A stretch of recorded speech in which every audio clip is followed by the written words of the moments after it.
Good evening and welcome to the May 15th meeting of the Westborough Planning Board. We have several items on the agenda. I did want to announce on Thursday, and I can't find the email, so I'm sorry. Jim, you might know the details on the bike trail talk at, do you have the details on that? I have some we can details. announce?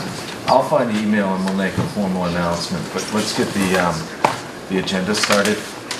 Our first item on the agenda is a discussion of future zoning bylaws, section 2520, changing non-conforming lot dimensions. It's my understanding that's the section that deals with municipal land. Hazel, did you have any comments on this first, and then we can turn it over to this?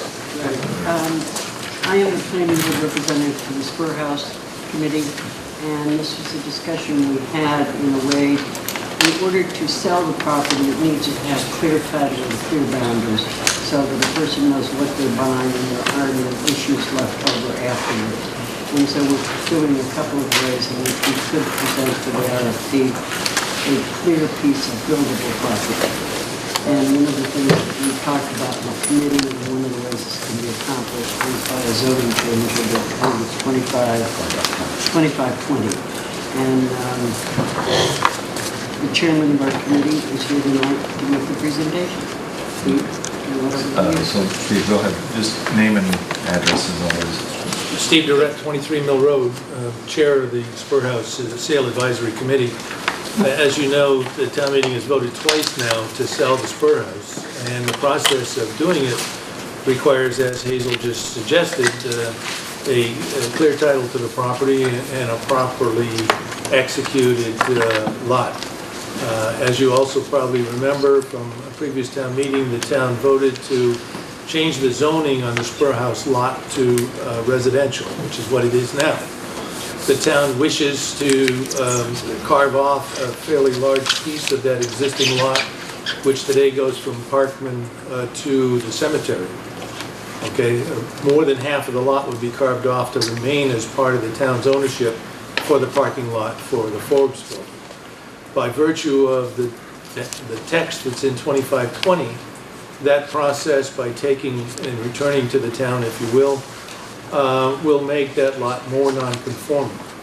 And so, in effect, we're strangled, except for the option of going back to town meeting once we have a purchase and sales document and asking the town meeting to take back the rear part of the lot by eminent domain.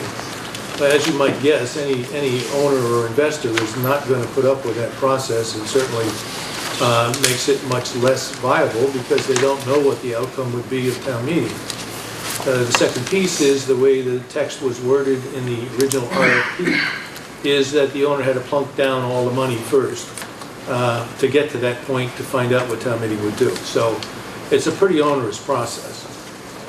Members of the committee then sought an alternate approach, which was to go to the ZBA. There are ongoing debates between town council and the chair of the ZBA as to whether or not they have the right and responsibility to issue a variance under this process.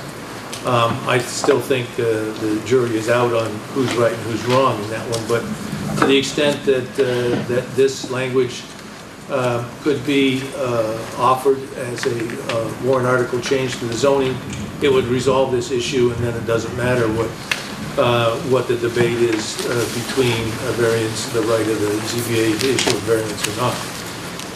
As you see by the wording, I assume you have a copy of the discussion of what the language would be of that article. I haven't seen the draft. Yeah, I know I sent it to Hazel to you, Steve, but I happen to have a handout. Okay, could you, I think we could, Thank you.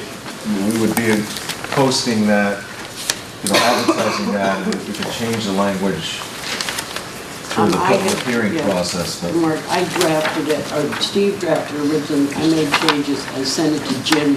He did final revisions on it. So does this reflect the comments that I made? Yes, it does. And the lines out are, in effect, are Jim's comments to the original, or the revised text. As you see, it's worded in such a way to protect the town from any future event by virtue of allowing by right for a municipal lot change to go to the ZBA for their action. So it's not just a done deal, it would require an action by the ZBA to allow this process to occur. One of the things that's important here is that we recognize the fact that this is a very unique set of circumstances for the town. And the only real hardship that is here is because the town wishes to take back a large portion of this lot for the benefit of the parking lot. Otherwise, the lot is an existing non-conforming lot. If no changes were made to it, it could be used as a residential lot and would be allowed to seek a building permit for any changes that the owner would wish to do once it's sold and in the public domain. So anyway, our thought was to move this concept forward, and I think it's beneficial whether or not the Spur House ultimately ends up in the public domain, because if the town ever runs into this particular condition again, there's a way around it rather than forcing the town to end up with a quote-unquote friendly taking of the parcel.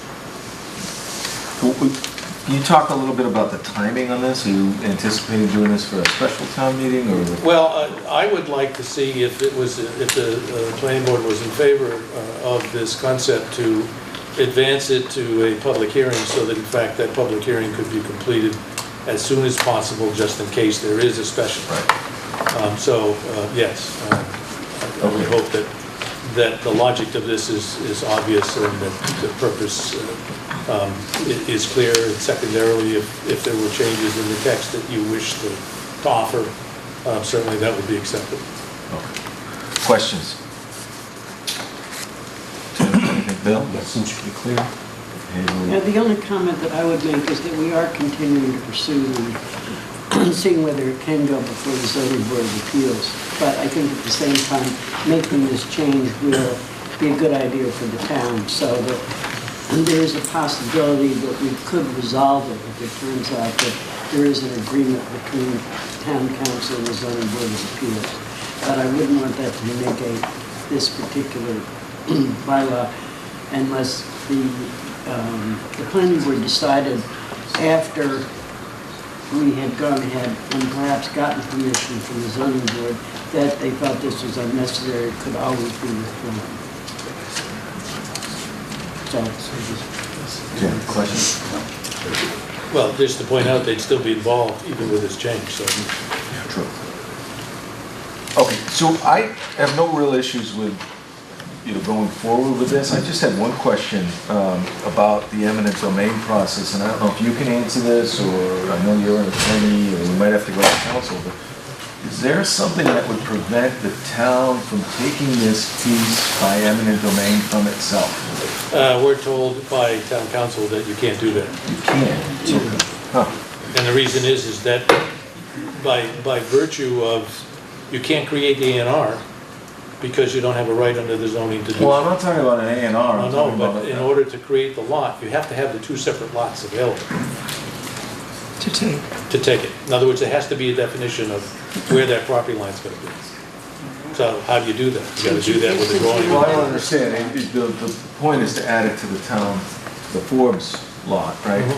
So why couldn't you just take that triangle by eminent domain and add it to the Forbes lot? That leaves the Spur House non-conforming. Well, which that's you're not right, allowed to do. but the bylaw says through public taking, you could do that. But I don't think you can take from yourself and add to yourself. Why not? Well, It's a because friendly, all I'm it's a saying friendly is, eminent domain, we right? wouldn't be in this position if town council had Well, all not right. foreclosed all of Regardless, these. let's move this forward. Maybe Jim or I will send something to council asking that specific question, because I don't know if it's just, maybe it's a method that wasn't thought of, or just me thinking out of the box as usual, but, Well, I think I we can can move provide this you, forward regardless, because it might just make it easier for everybody. I think I can That's provide just you the town bylaw. council's answer to that question. Okay, Because we've seen it, and the answer is no, you can't do it. you can't do it by eminent domain. Okay, May I ask a question? sure, Jim. So Steve, do you have access to town council to ask any question you want about No. this? No, it all has to go through Jim. Okay. Okay. Okay, so let's get a sense of the board. You want to move this forward for a public hearing? Sure. Getting yeses on this side? Sure. Okay. So Jim, at the consent of the board, if you could post this for a public hearing as written at the earliest possible meeting, Okay. Whatever. Be sometime in June. Okay. I don't think, if you could just notify the Spur House Oh, yeah, committee sure. when that course I hearing will. is. I'm in contact with these two all the time. I just want to make sure that everybody's aware when the meeting is, and obviously the butters will look on this, so. I would think the Parkland residents will get. Oh, yeah, we'll do everything, everyone within 300 feet. Okay. Well, it's not a site-specific zoning change, so, That's true, but it would affect their property. I don't know what else to do. I can't notify everybody. You can't By notify certified. everyone. well, I mean, I think there is a public posting that notifies Oh, yeah. everybody. But that's required by Whether people law. choose to follow that. So, I mean, obviously, this would impact other municipal sites if we ever had this situation. So what's required by law is posting in the newspaper, posting on the website, posting at town hall, posting at planning board, and we generally notify direct abutters. So in this case, even though we know it's general, it would affect a specific property that's before the town. I leave it up to the Spur House if you want to notify the abutters. How about that? Yeah, if, once you have the notice, we'll notify everybody Okay. on the street. Okay, so the Spur House Committee will notify everybody on the street, and you can... We'll follow the law. Follow the law. Okay, very good. Thank you for coming in. Thank you. Everyone else.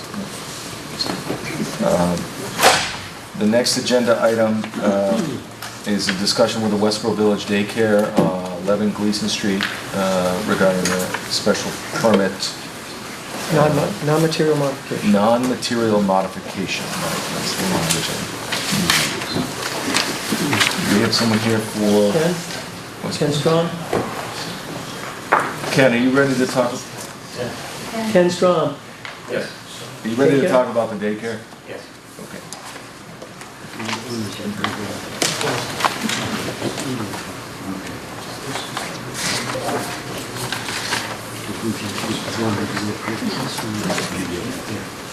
I'm here in place of Mike Dowhan, who could not be here tonight, so Mike the pinch hitter. Samathi and Narayan here. Ken, can I just get a name? Oh, my name is Ken Strong Just for with the- WDA Design Group. Thanks. 31 Spring Street. So I know there was a question about the recorded documents, the deed and the special permit. I think they're I emailed. received them all Do you want a hard copy? electronically. Yeah, nice hard copy. Kristen, or- okay. But I have them all electronically. Thank you. Yeah. Do you think So- you gave me something you don't want to give me? decision? No, I don't think so. I have no copy. for that. So, I saw the decision, I mean, I don't know exactly. So you want me to bring the board up to speed while you're looking there? I can do that. How about that? Yeah, Jim, why don't you start? So, as you know, 11 Gleason Street is a separate parcel from Westborough Village, but when that parcel was part of Westborough Village, it was governed by a special permit that was granted originally in 2006. That permit was amended in 2010 and amended again for a non-material modification in 2015, which had to do with basements. You probably remember that discussion. The property has changed hands. It was broken off as a separate parcel, and it was recently purchased last year. And now the owner of the property seeks to modify the location of the commercial building, which was originally approved in the original special permit. So there's no change in use. The permit in 2006 allowed 2 multi-use buildings for commercial and residential mixed use, and then the amendment in 2010 allowed a specific building just for commercial use, and that is the property that we're discussing. So in 2010, it was envisioned that this parcel would exist on its own, not part of the residential development known as Westborough Village. At that time, a footprint and a parking plan was approved in that amendment. Subsequently, the new owner of the property wishes to change the orientation of the building, still keep it as a commercial use, as a daycare. and has several elements associated with the design of the building that caused them to come in front of the planning board for their ruling whether or not that use is within the latitude of the existing special permit, and therefore a non-material modification of the permit would be appropriate, or conversely, that it's a significant change in the public hearing would be necessary. And as you know, they've met with you a couple times, and the board informally determined that a non-material modification was more in order since it was still a commercial building. It was reoriented on the site. They would still keep the pedestrian connection to the abutting residential property. They would still have one curb cut. The parking would be reoriented. We would have police and fire review the plan along with the Department of Public Works and the Board of Health. We held several work sessions. They came back to the planning board. And so I have drafted for your consideration this evening a non-material modification of the existing special permit, which would allow the daycare facility. And I'm happy to go through the whole thing with you. It's not long, but the main point for you to understand is they're proposing a commercial kitchen in the basement to serve the needs of the children for events during the daycare function, but they also wish to use the building on the weekends for non-related events where someone could privately rent the hall. And the town's concern was that the parking could not support both uses to operate at the same time. So in discussions with the planning board as well as with staff, it was important that the owner understand that if they were going to have a function that was not specifically related to the daycare, that the daycare could not be in operation at the same time. So that would limit their hours of operation for the function facility to off hours. Also, that there'd be no parking on Gleason Street, because as you know, Gleason Street is a narrow country road with some vertical curves in it, and the line of sight is obstructed. And also, we have, that neighborhood is totally residential, and there are 3 residential projects surrounding it, which would be at a lack for parking if there were spillover for a function where the daycare to be operating at the same time as the function facility. So that's the crux of the matter. It's really all about access and parking. All right, questions and comments? The only comment I'd like to make is that they appeared before the design review board this morning, and the plans were approved, and I think, I don't know, do you have a copy of the plans by any chance, do you? I do. Oh, do you? Yeah. You might want to just pat them in. They've done a really nice job in this building. It looks great, and they've landscaped it well, and they took some advice that we had, the design review board had on those. And I just want to say it's a very well done project, and presented well to the design review board. I guess I didn't bring them here, so I stand corrected. But if anybody wishes, if they're in the office, take a look at them, because they've done the architect's done a very nice job of designing this building, which will fit very nicely on that site. Jim, any comments? Covered pretty well. Bill? I'm good. I'm good as well. So I have a comment. It's something that occurred to me today. And I guess the whole point of this is non-material modification is not to reopen the special permit. To look at it as a minimal change. And my concern is that with over 200 homes adjacent to this, there's no obligation to notify the abutters with this modification. So I think, I just want to say that having looked at it, I don't personally feel that the changes are significant enough to impact any of the abutters. But I just wanted the board to understand that, that we didn't go through the normal notification process, and there's a lot of people that may or may not have come in had we posted a notice or to abutters the way we would with a special permit amendment. Concerns me a little bit. We don't necessarily have to reopen the special permit to notify abutters of this change. And should we, as a board, maybe send something to the homeowners association, this is the change that's being contemplated, we're looking to do a non-material modification, and maybe to the, I'm just, how do you guys feel about that? Because I'm a little concerned that we're gonna get a bunch of neighbors come in and say, well, why didn't I know about this? This wasn't what was supposed to go in there. I mean, my thought is that's the reason we're deciding, in our opinion, if this is material or not. Okay. You know, if I thought there was that material, I would desire a hearing and notification. I don't feel it's. And that's how I feel about it too, but I just want to make sure that everybody understands that, similar to, the Spur House, we don't have an obligation to notify the abutters because we're choosing to do a non-material modification. So as long as you all understand we're making a conscious decision, then I'm fine moving that forward. Yeah, actually, to follow up on that, since originally it was a straight commercial use could be used in that building, is that not correct? Yeah, I mean, in So that- the findings that you have in Yeah. your decision, I mentioned that it was intended to be retail and/or commercial use, and also listed restaurant. Right. And I think restaurant is a more intense use than what is proposed. Well, that was the point I was going to make, is I think generally commercial, I mean, on a daycare center, you have people coming at a particular hour, dropping off, and then coming out again. So actually, there's going to be less traffic using that particular spot, I would think, except on weekends, which won't be much different than if it were a restaurant use. So I think the neighbors may well be very happy with this change in use, or this modification, this slight modification. So I would agree with it. I think it's within the scope of what we envisioned going yeah. into this commercial space. So that's why I feel like a non-material modification is sufficient. I don't really feel like it goes outside of what we expected when we passed the original special permit.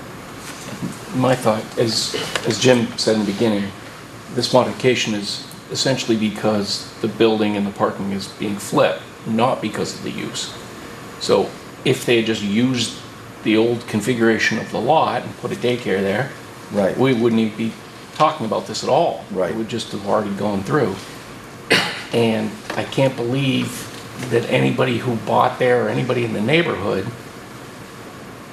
really looked at it that close that, oh good, the building's gonna be 100 feet further and in one direction, the parking's gonna be on the other side. I can't see why that would impact anyone. Okay. You concur? Okay. Concur completely, that's my same, as long as there's no change in use. Well, in that vein, however, this is not a public hearing, but if anybody from the public wants to comment on this change, this modification to the special permit. Okay, seeing none, you need us to vote on this, right? Yes. Okay. Does somebody care to make a motion on the modification? I move that we approve the non-material modification of special permit number 05-1 at Westborough Village to conform to the site plan that we've seen. Second? Any discussion? Seeing none, all those in favor? Mr. Chairman, if I could just, there's a couple typos, I'll just email it to you, Jim. WDA is Couple DWA. typos? WDA. Are there any typos? Came out of DWA. I see it, I'm sorry, I'll fix Page that. 1 and page 2. But Ken, are there any typos on the signature page? No, I think it's all your name. You want us to sign a signature page tonight and Yes, you'll please. fix the Signature. and then I typos? can Or send you it. come in and for it. sign it? Yeah, Okay. thank you. There are a couple formatting things that I need to do. So now that you've done that, just so you know, they're still going to have to go through site plan review. So everything is going to be looked at again by the fire department, the engineering department, the Board of Health, us. You'll see it Right. again. And we'll have a chance to make comments on that Yep. in that process. Okay. So, next item on the agenda, we'll skip over the writings for now and we'll vote on that continuous later. So the special permit public hearing on Westborough State Hospital redevelopment, Pulte Homes. Who is here?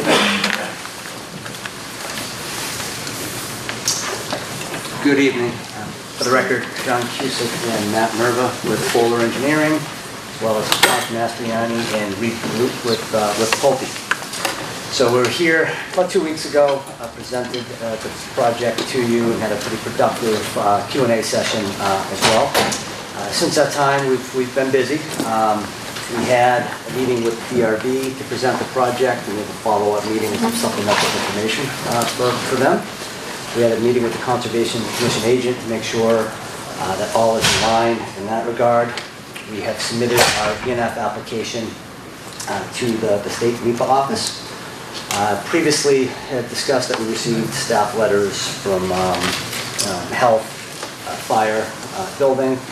We received comments from engineering as well.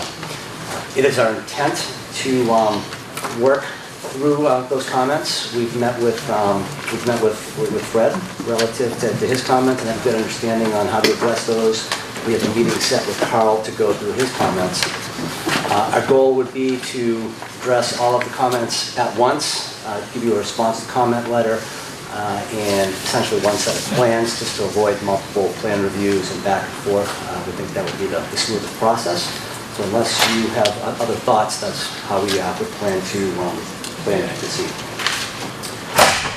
At the last hearing, through the conversations, a couple items really stood out that we wanted to get back to the board on. There's some discussions on sidewalks, discussion on trail connection, and also on project sequencing, which I would like to run through with you folks tonight. Relative to the sidewalk, again, we didn't have any plans for sidewalks shown on the submittal. However, it was brought up that there'd be an interest in investigating sidewalk extensions here. We wanted just at least to take a look at what's out there and understand what what might be desired and want us to look at. Essentially, what exists on site or will exist, you can see in red. Down here, that's essentially under construction as we speak as part of the DOT project. I think the sidewalks proposed to extend past the gym, past Burger King, and then right about to that spot there. Might vary a little bit. Then you'll notice there's a gap in this area here, where the sidewalk will then pick up at Hadley and come down fuller way to our site. So again, moving forward, I guess I'd turn the question over to the board just to see if there's been any conversations or thoughts as to where extensions are desired. By that, there's an intention to close the loop here. Are there further plans or thoughts within the town? So we really wanted just to start that dialogue, and it might be a conversations that needed with DPW as well. Okay, you're looking for guidance from us as to whether we want those sidewalks connected?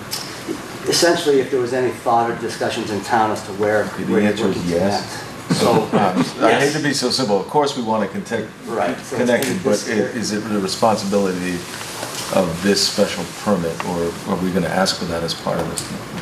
Yeah, and Jen, again, we're looking for connection point in here. Were there plans to do anything down here? There's a connection this way, which we think makes sense.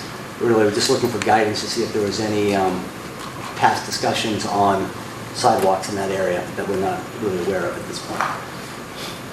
Well, the town has a sidewalk plan that is on it. Where we're at as a town, Carl here, he might know best. Carl, any plans that we know of? Jim, do you know of any plans? I do not. Alan, you've got your hand raised like you know something. Alan Edward A. Nash. I don't know if it fits with what the town plans might be or the process, whatever. I'm wondering if the residents of that community might like the sidewalk connection to Chauncey Lake and Beach. Alan, I'm going to hold this for public. Okay. Okay, we will have an opportunity for the public to comment, but for now, I just want to get a sense of the board as far as what our expectations are for the applicant within the scope of this project. Tim, you have any comments? Yeah, having lived in the area and walked that stretch many times, the stretch from the parking lot at the gym down to the beach, yep, that little section there on the south side of Lyman through there would be a fairly easy construction. The ground is already the right grade next to the curb for that stretch. It does drop off fairly quickly to swamp a little ways off, so there might be a little bit of filling that has to happen, but it'd be right in, you know, so it'd be a tight fit, but it's not a big deal. Once you're past the beach though, past those houses and up to where it makes the connection where the old sidewalk from the state hospital ends, it's a fairly steep slope. When you walk or try to jog along that stretch, you pretty much have to do it in the street right now.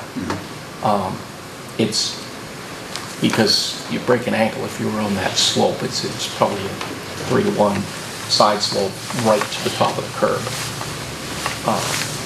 It might be a little better on the other side of the street through there where the houses are adjacent, but not much. And I only put that out there. I don't know how we want to look at it as far as if we're looking to get something, would we be more interested in getting a longer distance that might be easier to construct, or get the hard part constructed that involves more earthwork?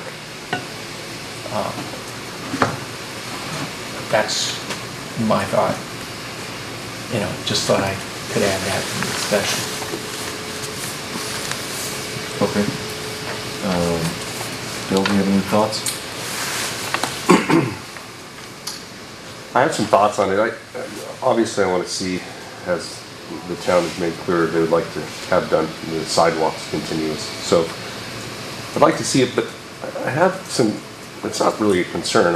It's more of a waiting period. I want to see the impact of the traffic on that road, because there might need to be some alterations to that road first before sidewalks are actually put in there. And I'd hate to see the cost be outlaid prior to you know, looking at the impact of traffic and so forth as it will apply.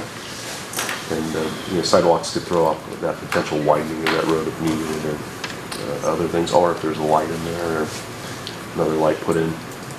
But so that's my thoughts on that. I mean, if we're going to ask for anything, I mean, I'm more interested in joining the trails, right? That's more of my, but we're going to probably get into that in just a minute, I would assume. So that's my only concern there. Not really concerned. I know you're kind of familiar with this. Yeah, I'm familiar. I would echo Tim. My expectation has been that would be connected, and the part to the north, some of that sidewalk, a short amount of it right at the northern part, is probably needs to be upgraded or repaired. And I think Tim's point's a good one. From the beach to that connection, it is a steep slope. Now, I don't think there's a lot there in terms of rock or anything.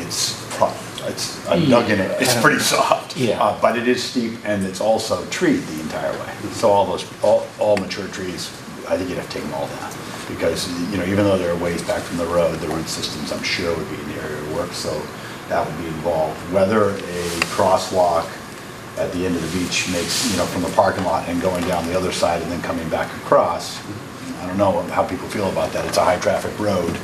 You know, multiple crossings are not ideal, but I'd certainly like feedback on that in the design process. I think there's a crossing there now.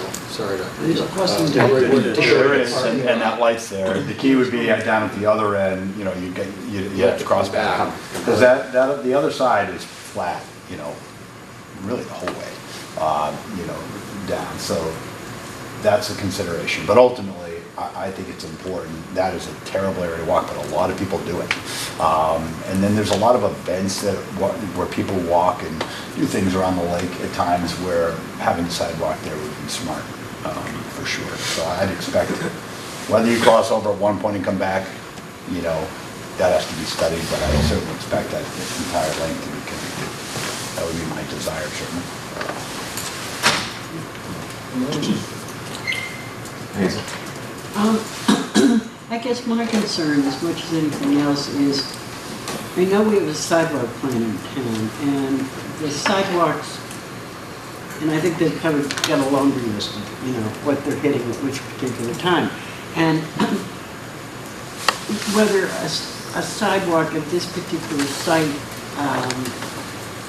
makes as much sense as it might to do sidewalks in other parts of town is what concerns me. The trail system, I think, is very important to get access to that. And I think also, obviously, it would be good to have a sidewalk that ran from Lyman Street up Fuller Way, so that people coming back and forth there to the fields and so forth and want to walk around. And that's it now. Yeah, and that's there now. So, I have mixed feelings about perhaps doing something more with the trails might be of more benefit to the town than looking to put sidewalks in on this particular stretch at this moment. Okay. So here's my thoughts on, I always struggle with this because I feel like,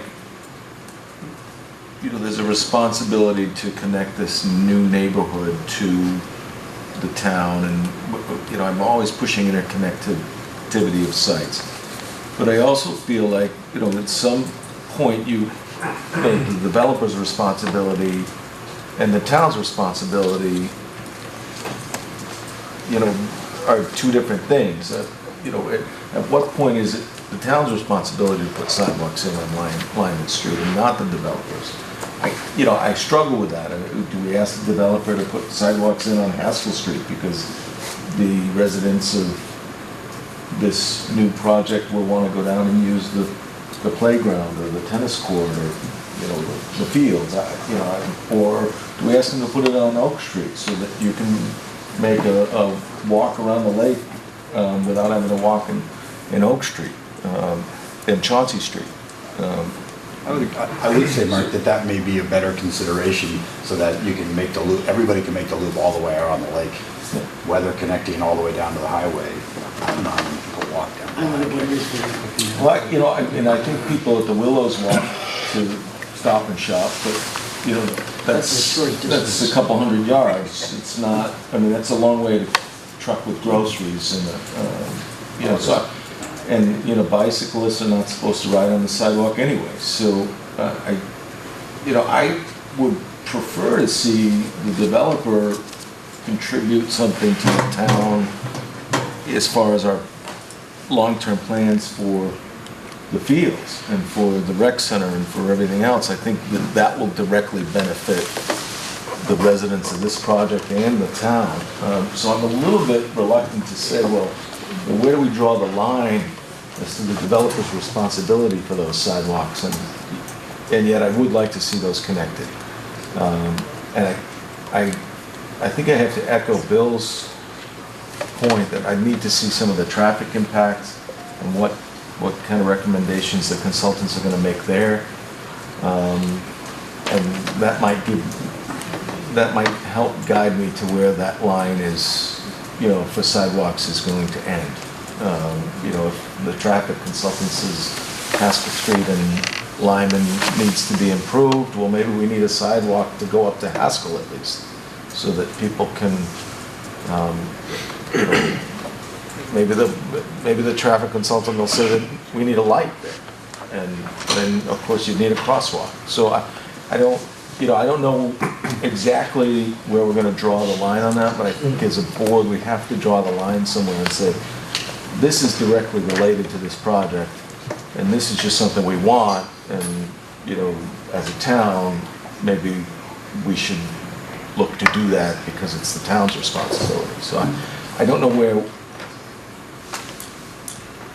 that line is yet, but I'm just a little reluctant to say to the developer, yeah, connect that, because we want it. That's not necessarily the point of a special permit, I think. We are going to get substantial tax revenues from the project, and while it's allocated for capital expenditures, right. So that might be something that the new capital expenditure fund can take care of and connect. out of the new tax revenues. If I could just add a few more things, I think, based on my experience as an engineer with traffic studies and all that, I highly doubt a signal would be needed anywhere down on Lyman because of this development. This just wouldn't be the volume that would make sense. And also regarding the width of Lyman, I think the last thing we'd want to do would be, for any purpose, even, would be to widen it. Just people go faster. Right. It's, I think, more likely the lane should probably be striped narrower to provide bicycle access better with bigger shoulders. And Yeah. again, maybe that's the solution, to put a bike lane in. Maybe. You know, maybe that's better than a sidewalk even. Right, because we're gonna see more people riding, you know.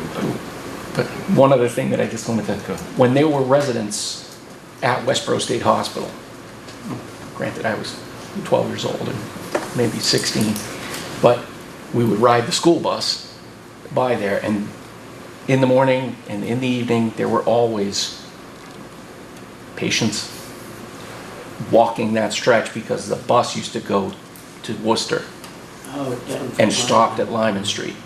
So, and a lot of those people didn't have great mobility. And they still, it's not that far of a walk. And now we've got the whole plaza there. I would hope there's a few active adults that are concerned about their health enough to take the walk to pop down to buy a video game at GameStop or something, that rather than jump in the car to drive the half mile or whatever that is, 3/4 of a mile to go there, especially if we got a decent crosswalk. Yeah, even to the beach, right. Because I could certainly see. So, I mean, I residents think, wanting to get to the beach. I wouldn't say that, I certainly Maybe think this area is, pickleball courts, you know, I mean, I don't know if they have pickleball in development, but, yeah, okay. but yeah, it seemed fairly important to me to get that pedestrian connection. I mean, the only other place in this part of town that I would think maybe would get more priority would be trying to get a connection from Hastings School past Flanders Road. Right, I guess it goes a little past Flanders, but it doesn't quite go to McDonald's even. Never mind under the bridge and up, you know, so that's probably the only place that I would say over here. I mean, certainly like the other side of town, out on Route 30, over there, maybe near the middle school or something, probably should have Right, sidewalks, but yeah, North Street, you know, I think the sidewalk ends at North, doesn't it? But we're getting sidetracked. Yeah, So, but, I mean, I think it should be fairly high priority, this stretch. The beach sees a lot of use in the summer. There's residences already in this whole area, people within walking distance, but it just isn't a safe place to walk. Right, yeah, let's say people walk to the beach pushing baby carriages and things on the road, and it's sketchy. Yeah. Can you speak up now? A little bit? Yes.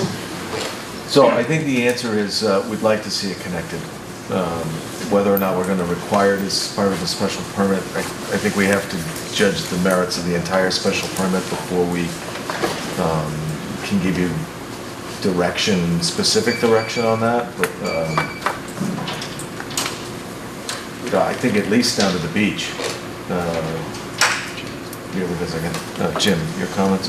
When the study of the Route 9 and Lyman Street intersection was done, the Mass DOT found that there was a pedestrian presence crossing Route 9 at Lyman Street. As a matter of fact, when we actually did the scoping at the intersection, I think Carl was there, we had both a pedestrian and a biker crossing Route 9 while we were out there. We all witnessed it. So they're crossing Route 9 to go to Body Shapers. One of them, that's where their destination was. I don't know where the biker was going. It was summer. It might have been going to the beach. So we know that it's used now without a connection. I think that you're going to have 700 residential units, probably 1,400 people. You're going to increase the desire for people to walk or ride or jog on Lyman Street. I think you need to make that connection. The other thing is,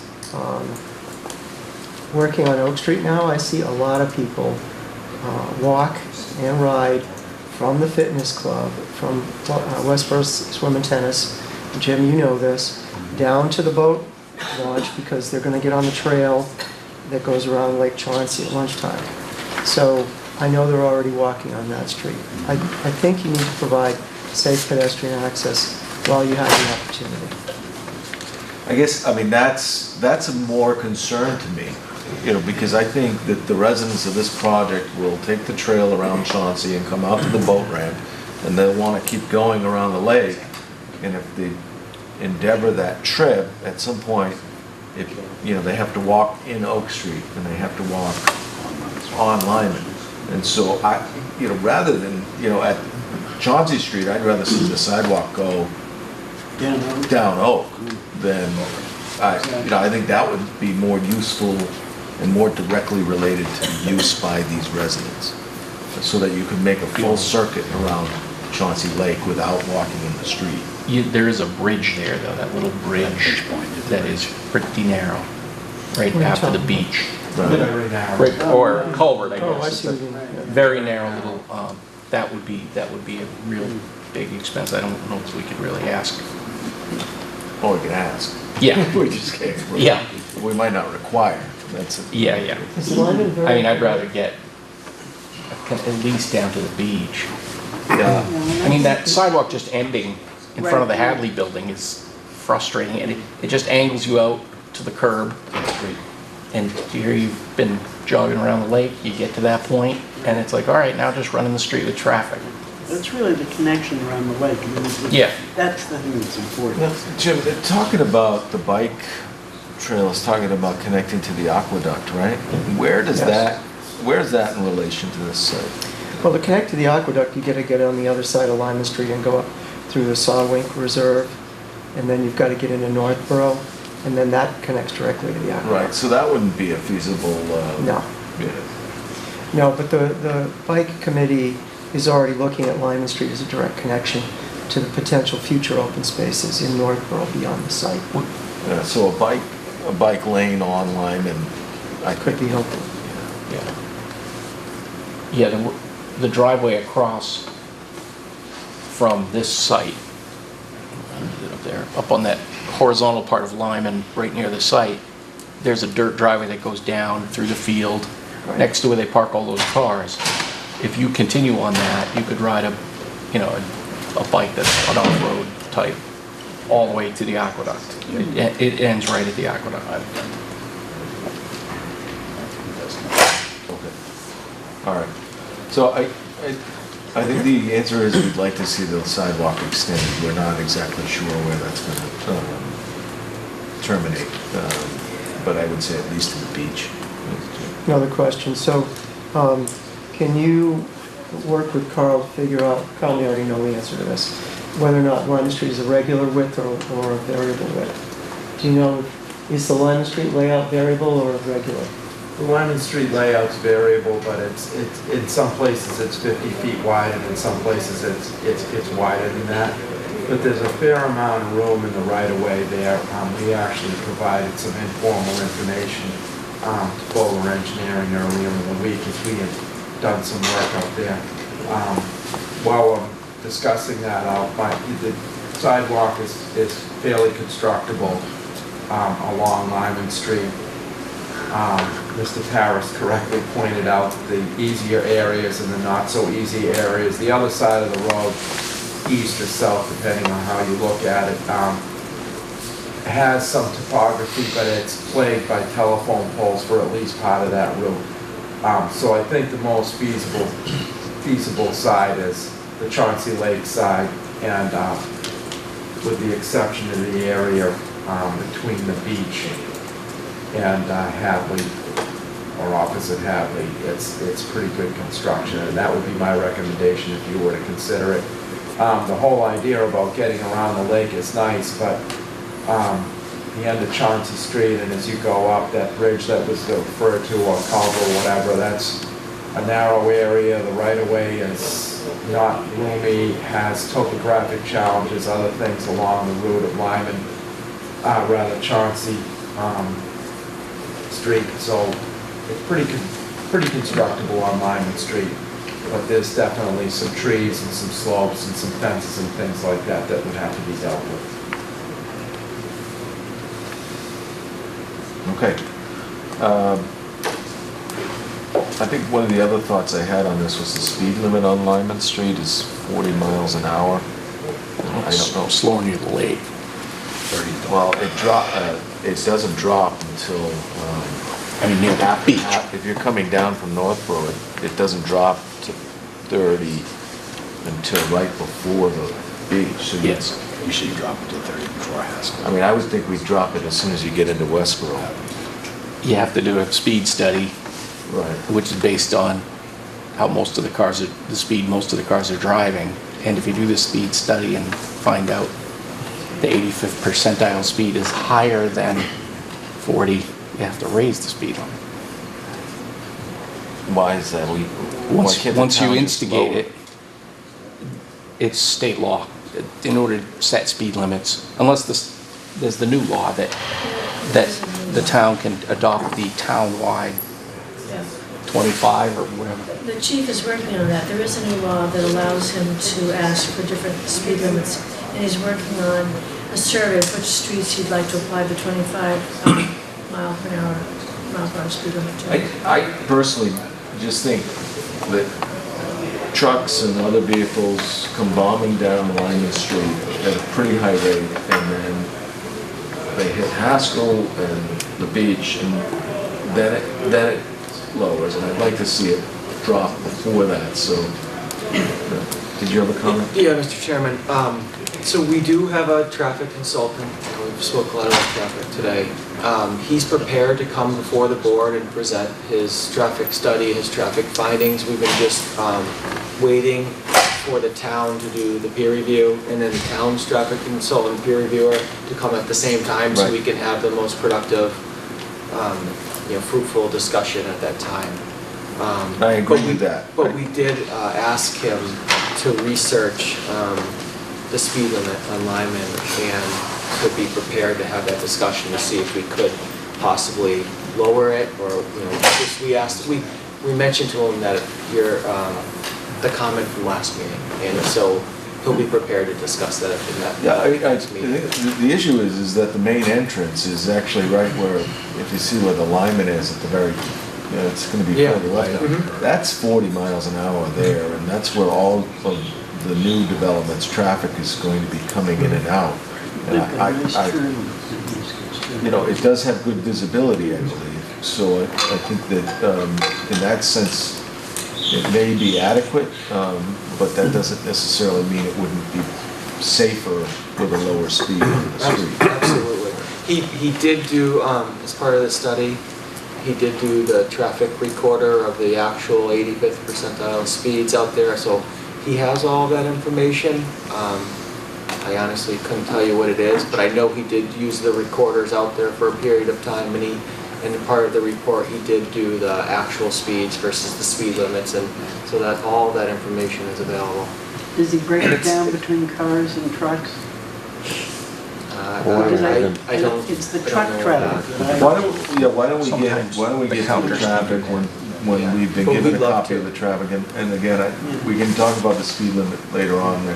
I'm just concerned that most of the traffic coming, commercial traffic coming down is gonna be bombing along. I'd like to see them slow down before they get to Yeah. the main entrance, rather than late.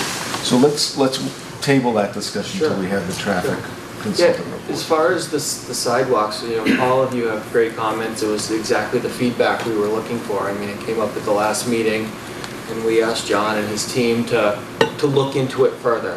Is it feasible? What is the right of way of Lyman? And so we've started to dive in, and it raised more questions. The questions that we kind of raised and the questions that you all sort of raised. And so we just didn't want to operate in a vacuum.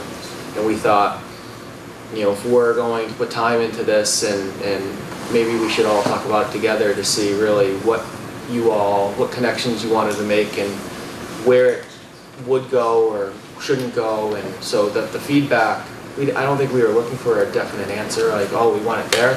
It was exactly what we got. It was a start of a discussion so that if we were required to do something, or if we did end up doing something, it's the most beneficial and appropriate thing to do. So, thank you for that. So, the other issues that we were going to discuss, why don't you take us through Yep. your questions on those? Absolutely. There was a discussion on trails at the last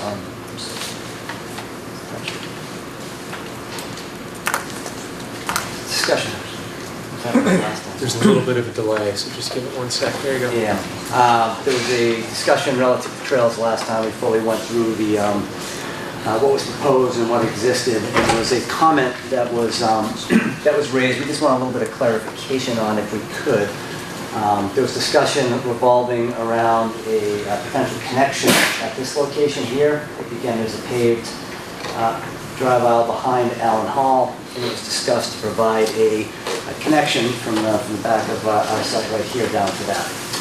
Though we don't have an issue making a future connection to that location, I think just in the early phases, I'm not sure that makes sense. I don't think you necessarily want people walking behind Allen Hall, particularly while there's other means to get where you're going. So that was me that made that comment, and I'm not necessarily looking for you to actually make that connection, but I would like the easements in place for a future connection, because once Allen Hall is surplused by the state, which we're told it will be, and will be offered to the town at that point, and presumably we would have interest in that, and want an east, walk, and now that land, that little strip of land will still belong to the Pulte development, right? So that we would need it. No, I don't think it is in, No, it would be the towns if that Yeah. property were surplus. It's part of the Allen Hall. right. It's part of the state Where- land. do part you of have state the, land. do you have the lot survey on here? Because I believe that little strip of land going down there is still part of the lot that's being purchased. Sure. It You can is, see but there that's are part of lines. what I think we're going to be subdividing out and providing that, that, you can see it. That's, Shows up on the previous slide as its own. Yeah, see, Parcel. look at It's that. black lines on this. If you turn around, you can see the Go black back lines. one, John. That's their property, is the black lines. Yep. So it's not. I'm sorry, one more on the existing conditions plan. Yeah, while he's looking for that, just There you to go. clarify, See, it's dashed in lighter yellow. Right. So that section is going to be split off and Left. given, left Left with with the the town. town. Yep. okay. We thought it was most We don't need an appropriate. easement. Right. Okay. Perfect. I think we're on the same page. I think we just wanted to make sure. No, I'm not asking you to actually build any trail there, but I just wanted to make sure that, and if the town will retain ownership of that section, well, I would want, obviously, if you go back to the trail connection map that you had done. Right, so I assume the green proposed trails will be public access? That was discussed at previous meetings, the concern of getting the public from the Chauncey Lake area up and through the project to where they go now to get over to the Charm Bracelet and to get over to Little Chauncey. So that is something that we're open to. Right. Yeah. Okay, I don't expect unfettered public access to the site, but I would expect the public to be able to go through the site with the intention of going, rather than having to go around the site. Designated location. When we say public access, what I'm thinking of is pedestrian access as opposed to any other types of access. So what we would be open to is walking, hiking, pedestrian access. It wouldn't be possible for bikes to use, like, whatever, at least one way around it or something, if the walkway could just be, I think it's 8 feet or something. It's not like it's gonna be a commuter bike trail that needs to be 12 feet wide or anything, but certainly, if you go out there and walk, there's always somebody on a bike going around the lake. And if they didn't have to go out onto Lyman at the sharp corner down there in Northborough, and then ride Lyman all the way back around, if they could just go up that steep abandoned street and right to your site, and then have some route to get them over to, like, if and when that little driveway behind Allen Hall gets connected, that'd be perfect. To just scoot by your site on a bicycle and get over to there, that would be like a perfect little route. To just get people back around to the lake, so you could do a circuit of the lake on a bicycle. So, Mr. Chairman, I think we're open to discussing that a little bit more, but our concern was really one of safety, and sometimes pedestrians and bicyclists don't always mix. But if we can do it in a safe, responsible manner. Maybe one section of it could be designated for bike access and something like through, that. and the rest of it could be pedestrian only. I'd be okay with that, but I do agree that rather than having bikes do a long circuit around on the, busily, heavily traveled streets, it would be beneficial to have a way. Hazel, did you have any comments on that? Jim? Unless you want to strike bike lanes on Lyman, that might be good. Well, that was what I was getting at earlier. I mean, that might be a easier solution. If you can come Yeah. up Fuller and then the yellow trail there, go Right. down, you can get over the, when I ride there, I go Then you down can there get and I over. cut over on the red Right. and then into the back to Little Chauncey. Yeah, that's what I do. So you don't need to go through the property by any means, and I don't think that's a good idea anyway, it's private property. But I think if you can come up at least and cut over, then you can get to the back through the red. Yeah, maybe we could involve the bike and pedestrian Just within the committee and just get their feedback on, where we should be looking at bike access and pedestrian access, and because they have a better handle on what's on the existing trail system and future proposed trails in the area. Because what I don't know is whether there are some of these trails which are non-bike friendly. I mean, some of them are, maybe just used for hiking, I don't know. A lot of them are just used for hiking. Hiking, so they may not be. Well, there's mountain bikers over there too, that'll Right. take a bike where you probably wouldn't even walk. True. Is there a contact for the bike and pedestrian committee? Yes, you can get it from there. They were going to be here tonight, but they had a conflict with another meeting. Did you have any comments? No. All right, next issue, and we will get to public comments on this, I just want to go through the... Certainly. And then finally, we wanted to just discuss with project sequencing. There was discussion at the last hearing essentially about the extensive demolition and remediation associated with the project. Really our intent to commence the demolition activities throughout the project and follow right behind as we're going sequentially with the building work, and kind of wanted to show you what our thought process was with that. Demolition and remediation, we anticipate will take between 12 and 18 months, depending on on how the remediation goes. From the proposed building standpoint, we're anticipating about 100 units per year of construction, as much as the market will absorb. So to that end, the plan up in front of you is essentially just a rough sequence of demolition activities. We've got it color coded to make it a little bit easier as we break it up. We would anticipate starting in the green area here. Would be sequence A. As we continue in a manner throughout the site, we'll go in a counterclockwise direction. As the demolition activities in this area are far enough along, we could then jump into the construction of the buildings. We would then do that. This next plan here essentially shows the same colors that I just showed you. However, it has the buildings overlaid on it just to give you a general sense.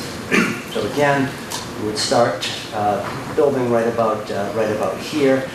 That location makes the most sense first, as we currently have a paved access to Fuller Way with utilities there, so that's the optimal spot to really start and start with that construction. As you know, the demolition activities carry on in this direction, the next building activities will commence over on sequence B, as sequence A is finishing up. We have two buildings located here in the clubhouse, and why we think this makes a lot of sense, because that then allows us to do our loop out to Lyman Street, so we can get our loop in nice and early. This will also allow construction of some of the drainage structures to the front and associated infrastructure. As the building is commencing there, and again, the demolition is ahead of it, we would then move on to the yellow area here. You can see those five buildings. Again, that will just keep everything moving in a sequential order. As we're ending the construction in that area, we fully anticipate having the whole loop constructed through the site and associated infrastructure. We would then end up with the final phase, as you can see in orange, located there. So we think that makes the most sense in that regard, and based on the amount of really demolition and remediation, we want to move as quickly as possible to bring the project to fruition, and we think that's really the best way to do that. So what you're telling us is that you are going to be taking down essentially part of the old hospital buildings. Then you're going to be building a new building where you've taken it down, and you are not going to demo the entire site before you start building. We are going to continuously demolish. We're going to start demo remediation and go all the way through, which will take 12 to 18 months. Once we start and clear out the section located here, we will then follow right behind it with starting the building construction. The building construction will take a little bit longer, as again, it's about 100 units per year. So the site will not be totally demolished, remediated, sitting there and then starting. We're going to start with the building work right behind it, which I think will help move everything along in a much quicker fashion. So to be clear, there won't be pauses every several years in demolition and remediation. You simply want to get done and then begin to build, but the remediation will continue until it's completed, through roughly 18 months. That's correct. That is correct. Okay, so there won't be old buildings sitting there 6 years from now if you've only built 5 and sold 5. Correct. Could you repeat that? I'm still unclear about that. So there'll be their intention is to start demolishing, working their way around the sequence, and this is my understanding, and then they're gonna start building before they even start demolishing, but Finish it's not, it doesn't mean they're gonna stop demolishing, they're gonna continue to demolish and remediate the site until it's done, and that'll take about 18 months, but during the first, they don't wanna wait 18 months to start building. So they wanna start building the first of the buildings as soon as they get that green section demolished and remediated. Lee? You're saying that you're doing 100 buildings or 100 apartments a year, it's going to take 7 years to develop it, and you're demolishing sequentially before you build, so isn't that going to mean it's going to take 7 years to demolish everything? No, No. not at all. Yeah, when we start demolishing on day one, we are going to continue all the way through, whether it's 12 months or 18 months, it's going to be variable. We don't want to wait till all of the site is fully demolished before we start construction. We want to get into this as soon as we can. So as soon as we're able to, right behind the demolition, which will be continuous and ongoing, it won't stop. We'll start with the construction within phases in an orderly manner that I think is well thought out. So I think it's in all of our best interest really to demolish this as soon as we can and get it constructed as soon as we can. And so we're not going to be in a situation where we're going to have, my concern, quite frankly, is that you put up the green space. Okay, you've done the green space, you put up your building. Let's say you don't sell that out. Is this going to prevent you from continuing demolition and building new buildings? We, there's 700 homes here, and our company is making a significant investment in the land. That first building is going to sell out very quickly. I mean, that's our plan. We have a lot of homes here to move through. The goal is really to get everything going all at once so that we shorten the length of the project and we don't increase the length of the project. And the chairman, Jim, John, they really said, I would be reiterating exactly what they said, but the goal is really to start the demolition, continue on through it, but it's going to take 12, 18 months. It is. And so instead of us all waiting there and doing nothing, we would like to start building up a building and start putting in the infrastructure at the same time so that we're shortening the length of the project, and the town is getting tax revenue as we close units sooner. You know, we're getting investment back in our, return back in our investment, and the project's getting completed in a more efficient time. But we're not saying that we're going to be doing demo in phases and stopping and doing it in these chunks. It's going to start and work its way around, while at the same time we're backfilling with infrastructure, utilities, and buildings. Tim, comments? I think just to simplify the whole idea so everyone gets it, assuming everything went according to the schedule, that, you know, assuming 18 months to do all the demolition, and it is 50 units in every building. If you're planning on 100 a year, that's 50 units every 6 months, that's one building every 6 months. So they start demolishing, it's a month or two before they can even start to build the first building, but even if you started building immediately, right after, in 6 months you'd have a building built, and you're gonna be halfway or a third of the way around the site demolishing. You build the second building, you're 2/3 of the way around the site demolishing, that's another 6 months. You're building the third building when you finish the demolition. And then the whole site's demolished and you can just continue building buildings. No, I understand that, but I mean, okay, but, and so the way you phased it out, it would mean that they will continue, it takes obviously longer to build a building. Right. Okay, so, therefore, what you're saying is that in 18 months, that's going to be a cleared site, and you will have 2 to 3 buildings. a couple of buildings up. Yes, Yes. the ones in the green and One or two in the blue. Okay, I saw, all right, okay. Bill, do you have questions? No, I'm very clear on this. So, what kind of performance bond will we have to secure this, Jim? Well, I would ask to make sure that the demolition is going to be completed. So I would ask for an estimate of what the cost for demo is. Right. And they would probably want to reduce that based on their phasing completion, I suspect. But you would be bonding the entire demo up front, whatever the value is of that, plus the utilities and your roadway, anything that would be necessary to provide safe and vital access, as well as provision of water and sewer and any other utilities to the buildings. Because if you were to leave the site incomplete, you'd need to still be able to provide access and utilities to these buildings. This is nothing new. You've done this before. So, if they didn't demolish everything, we could call in the bond, and that would So presumably you're be going to want enough. to talk about that with them, but yes. Well, I mean, I think we're gonna have to have a work session to determine the amount of the bond, and there's a lot of details to be worked out.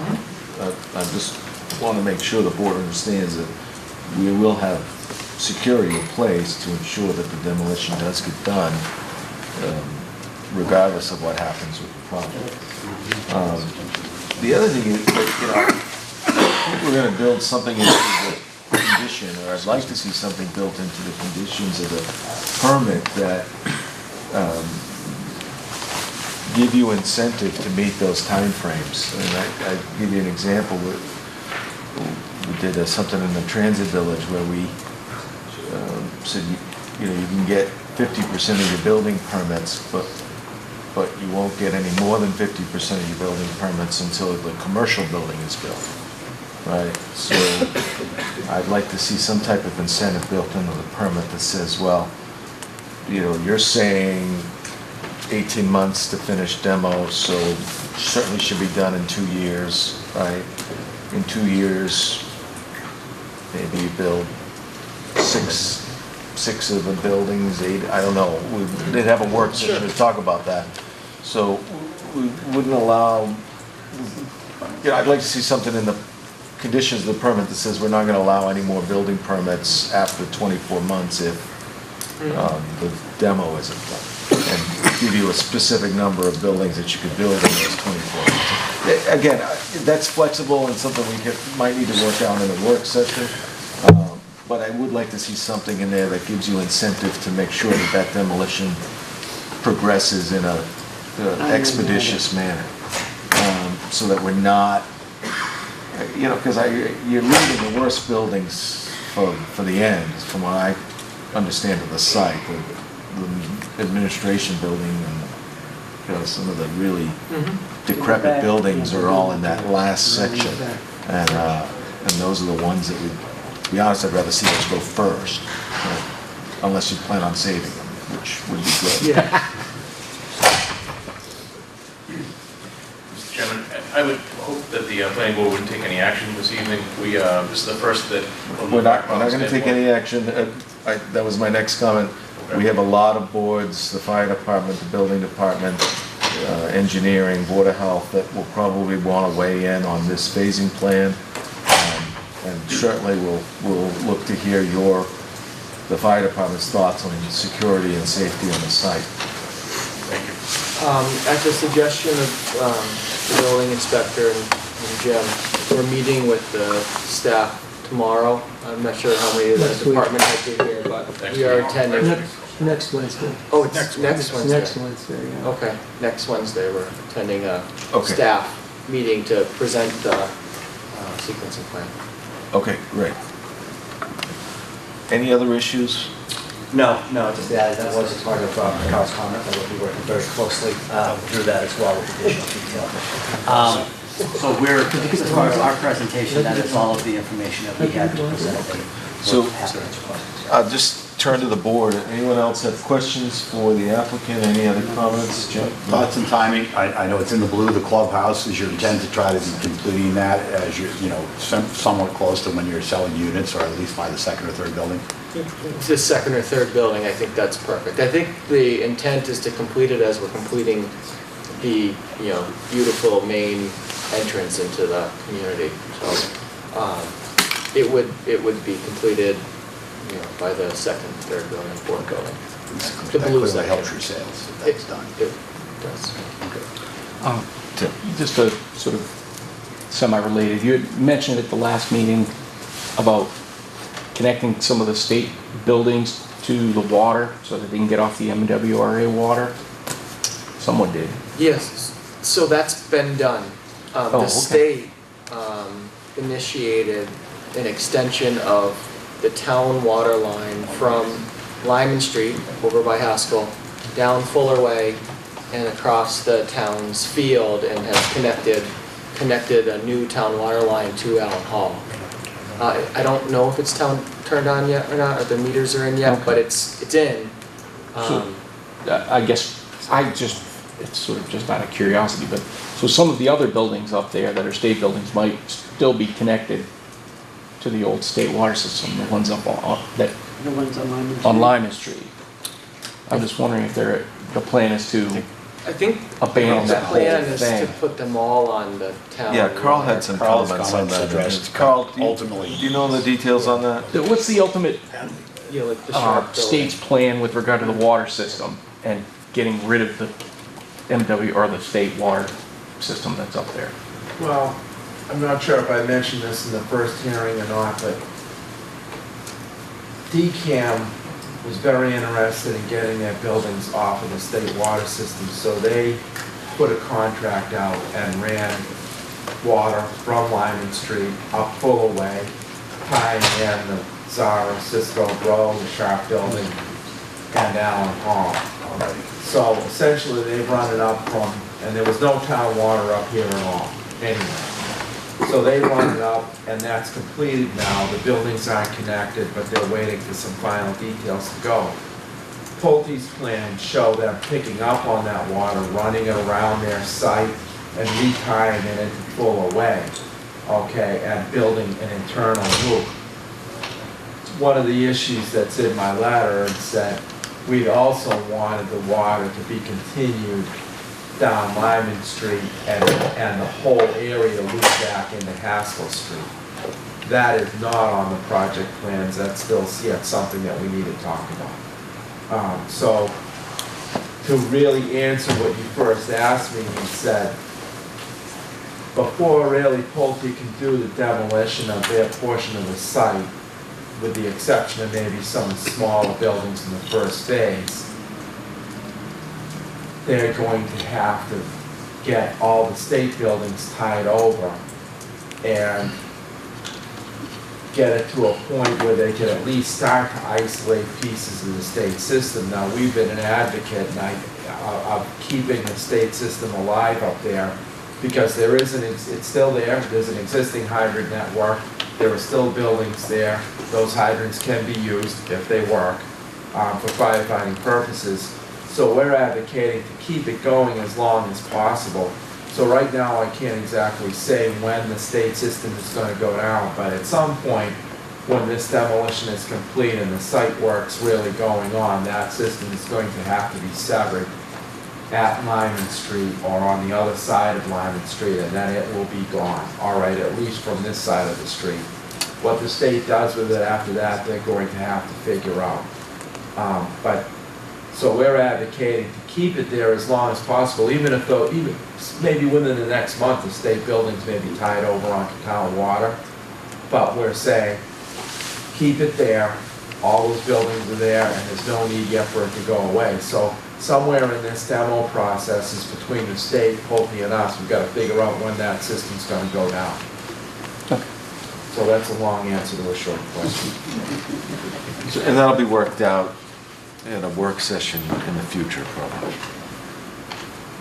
We're going to start on Friday morning with work session 1 on some of the items in my memo. That I'm not exactly sure how that's going to shake out, but it's tied in. I got to admit that I like the sequencing plan that they presented.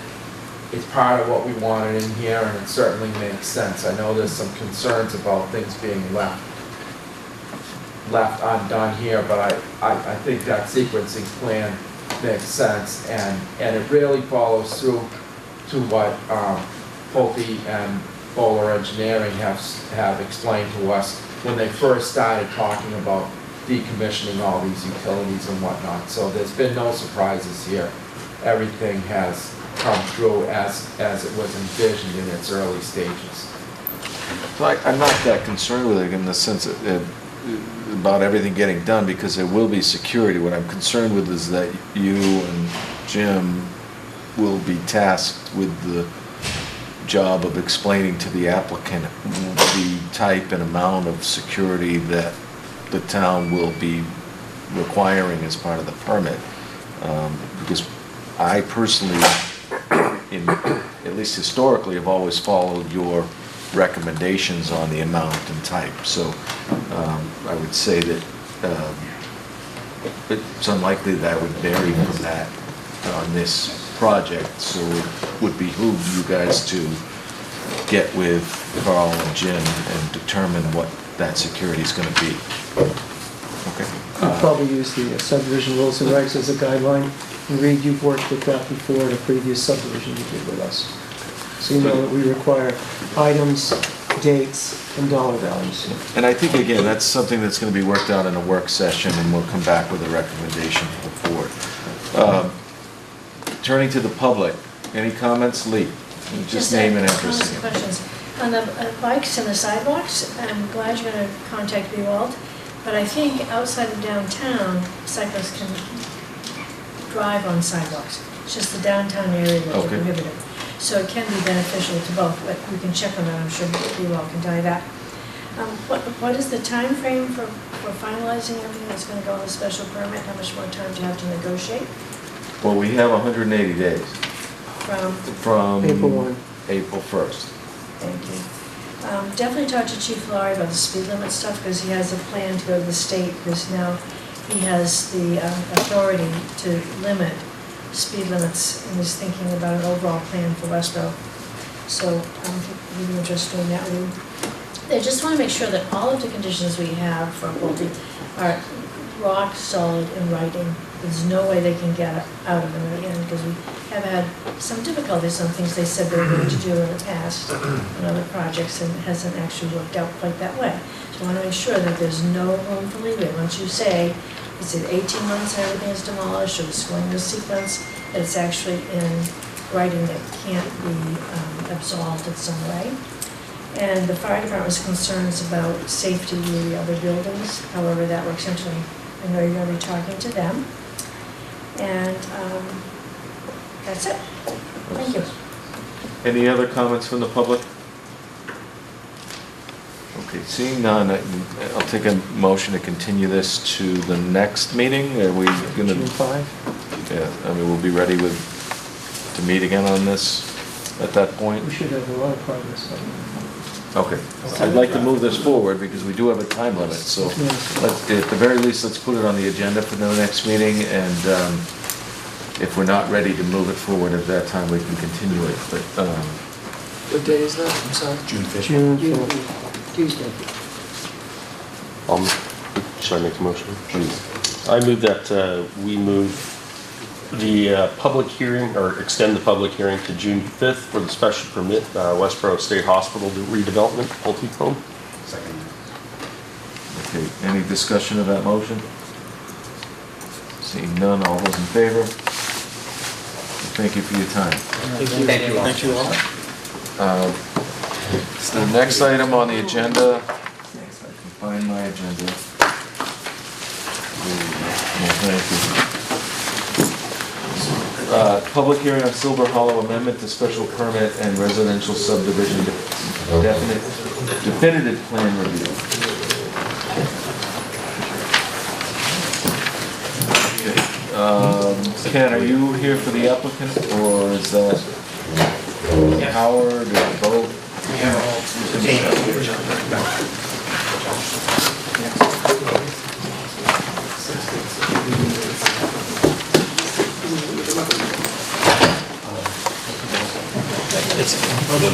Okay, I'm gonna just take 1 minute and appreciate everyone's patience. Just gonna let the 2 minutes, at least 1 minute. Has anybody approached anybody for interruptions? Well, I had a Yeah, there was a conversation with list them of- about it, but they haven't proposed anything to us.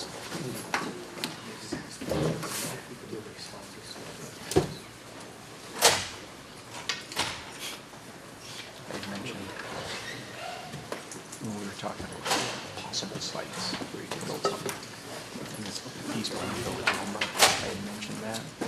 The flagpole on my father, that from the site when they demolished that factory building, just blew over last Saturday in my parents' front yard. Oh my God. I stopped over Saturday morning and it was like a 60-degree angle. Oh, that stinks. It actually just rusted through the base right above the concrete. Yeah, it was it was not one that you'd normally see on a house lot.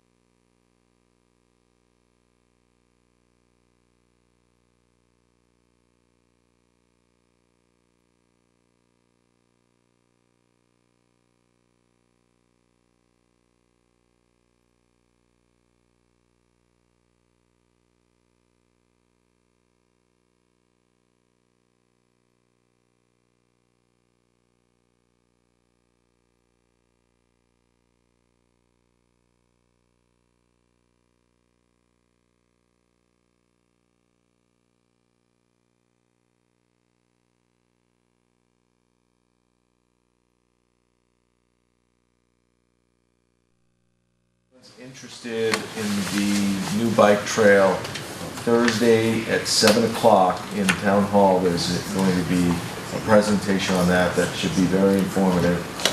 and I hope to be there, pending my chauffeuring duties.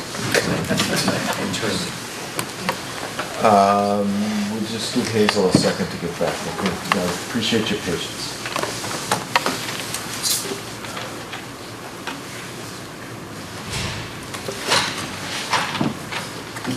On that, there was a second trolley line. I just was perusing old maps, and it was the Marlboro Westborough trolley line. Came from, and I remember bits of it as a kid playing in New Orleans cornfields, but it came from over by the ice cream stand. Came over the hill, over towards Haskell Street, paralleled Haskell Street on the north side, crossed Haskell Street right near the ball fields, went behind where the Hadley building is now, over to Lyman Street by the beach, followed Lyman Street, across Route 9, crossed the trolley line, the, whatever that other trolley line trail right there in front of the plaza. If you can't see the route of that line, you can comment, there's an undated book signed by the selectmen showing the layout of that line in my office.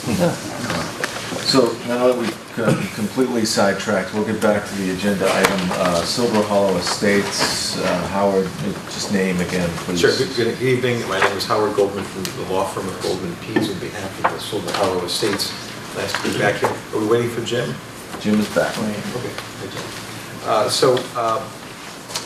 We just want to give a quick overview of what we're trying to accomplish tonight. As you know, we've met many times. We had some open issues.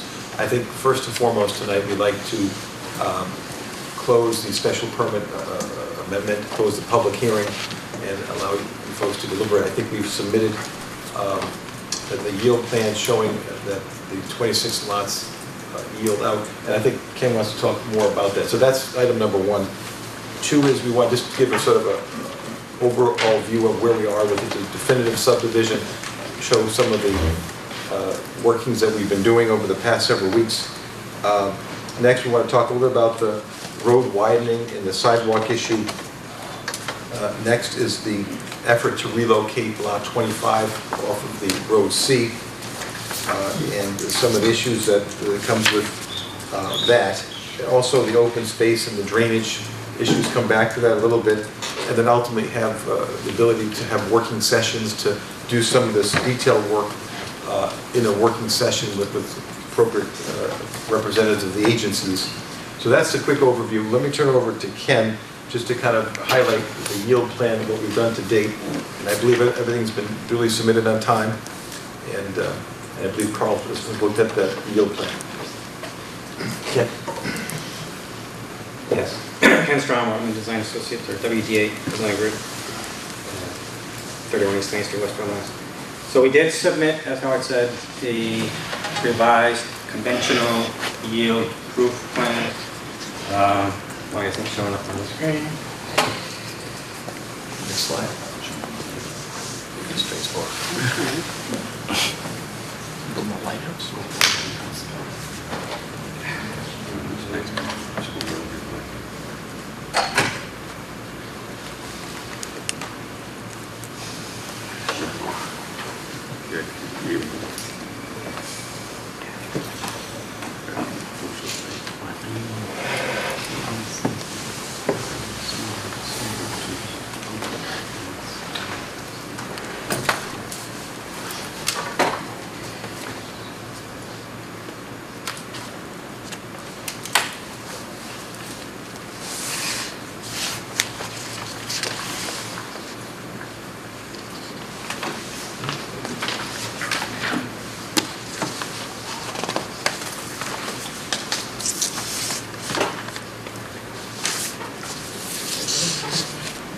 Sorry about that.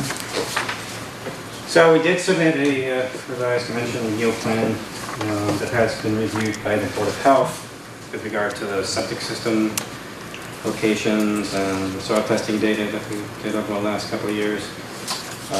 And also, I believe Carl will speak that he's reviewed it with regard to the drainage elements therein and the profiles. I don't know how deeply you want me to go grind down into this, but I guess the bottom line is, yeah, we're showing 26 lots that are constructible. So, we were all sent a copy of this, and I saw Carl comments that he is in agreement that it does prove the 26 lots. Jim, you've reviewed it, and we've gotten feedback Board of from Health all. also replied. So does anybody have any questions on the conventional lot yield? So I think before we tackle any of the other issues, maybe we could close the book on the special permit amendment and close that hearing and possibly close the hearing. Sarah, would you closing the hearing, are you going to direct me to write an amendment to the permit? That would be the intent. Right. With an amount not to exceed the total number shown. Right. Okay. Since it is a public hearing, does anybody have any comments on just the conventional lot yield? And we've gotten proof that they can do 26 lots. Does anybody have any questions on that? Mark? Mark, so 35 people. So I understand the process as well as by Jim or whatever. To what degree do they have to prove that out? Because that original plan goes back when we were going to have like a standing pond, but we found out that that wouldn't be. I'm sorry, Mark, could you just speak up? So for example, the pond up in the upper right corner, we subsequently found out that it wouldn't work. You'd have to go put down the pipe in the gravel road. And if you do that on this plan, it wouldn't fit within maybe it would adjust the lots. Maybe that doesn't matter because it would still, they'd find a way to make it fit. So That Jim, is a septic system. Okay. It's not a pond. It's on a mound. Oh, okay. Good. We don't have any deep basins up there, Mr. Stoddle. Yeah, and I was just wondering. They have to prove that they could do it. All right, without a variance or without waivers. Okay, so they've proven that they could build it conventionally and it would go to site plan and we'd have subdivision review, but it wouldn't be a special permit, it wouldn't be, it would be doable under current zoning. Yeah, I just didn't know what the process was for your.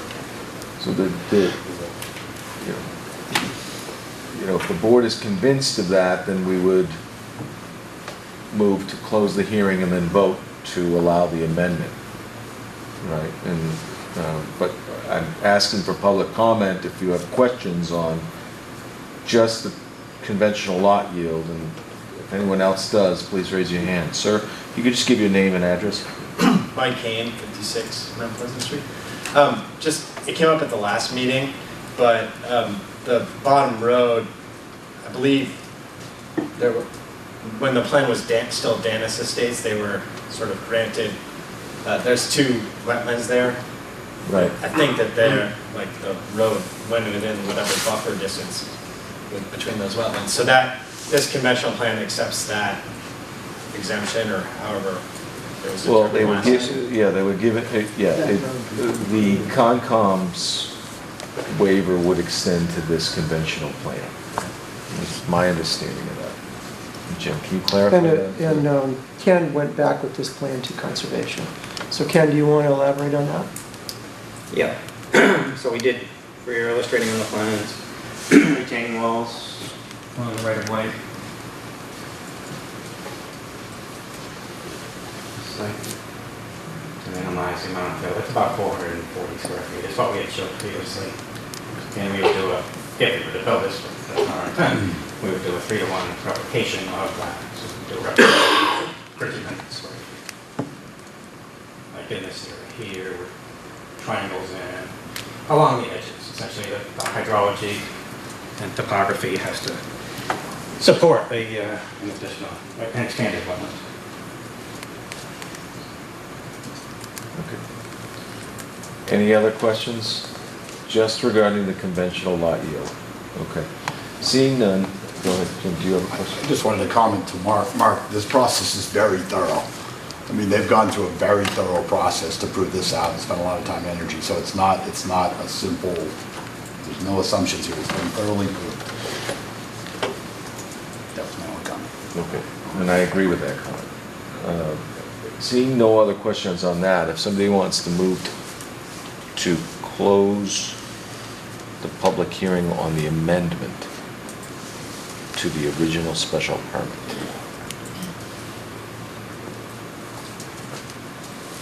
I move we close the hearing for the amendment to the special permit for this Silver Hollow Estates.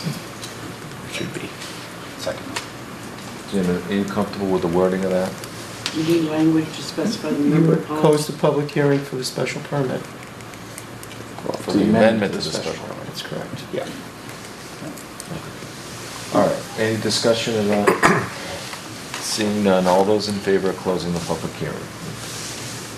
All right, so Jim, I'm going to ask you to write a decision on that for the next meeting, just on the amended special permit. All right. So Ken, take us through the other issues on the definitive plan that are still outstanding. Some of these may not be resolved tonight, but we just wanted to update everybody on what progress has been made since the last meeting.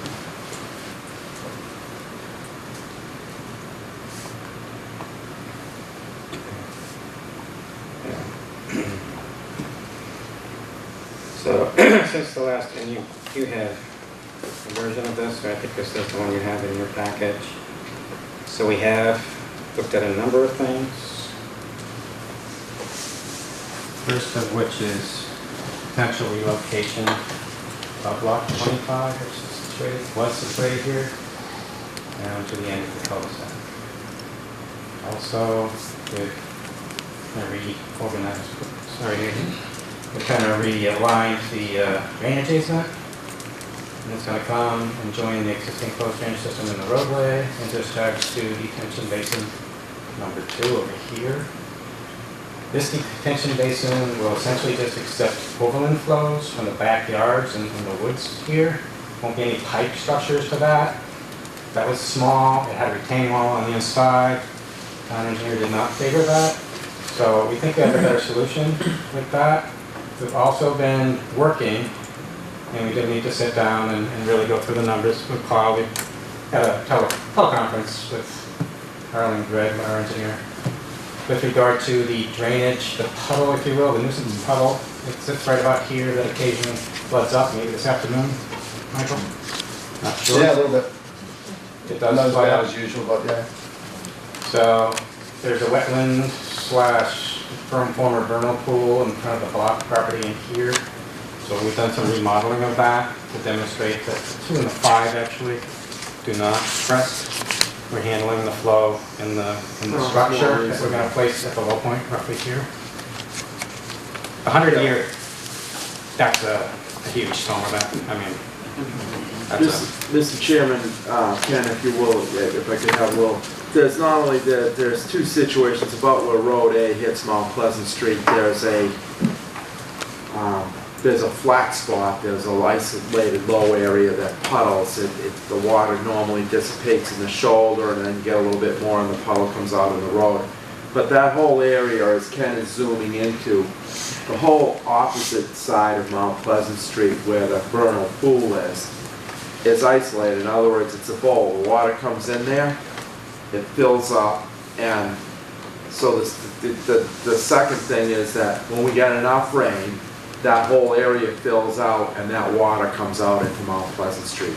So there's 2 issues there. One is a kind of a nuisance puddle. The other one is that bowl filling up. And actually Ken just informed me now that they've kind of re-looked at that and said their first take on that was that it filled up on a fairly minor storm, and that hasn't been our observation. We've seen that area, and I'm sure some residents here can attest to it as well, but we've seen that area quote-unquote flood, but it takes a pretty severe event to do it. So there are 2 issues of working on that, and it's not only a nuisance event, but it's also something else that goes on and fills up that whole area that's larger than a nuisance, so. Do you see an increase in the runoff due to the road and construction?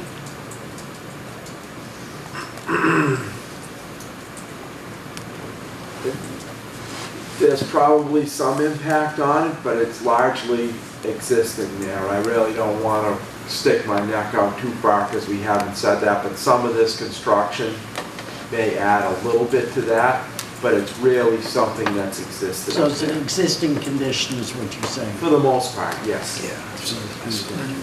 But we have no way of solving it. There's no drainage on Mount Pleasant Street. I can't say, okay, the town can do this or that or the other. Well, I'll tell you what, we're gonna have to build one heck of an expensive drainage system to get water out of there.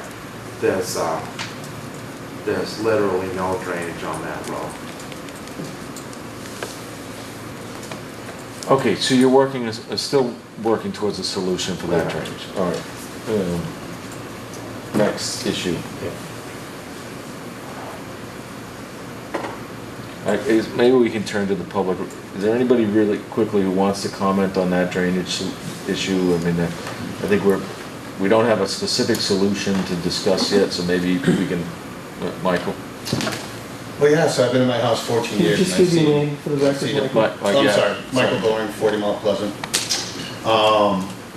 So you can see the little square building right by the road. It's a little 12 by 12 screen house I have.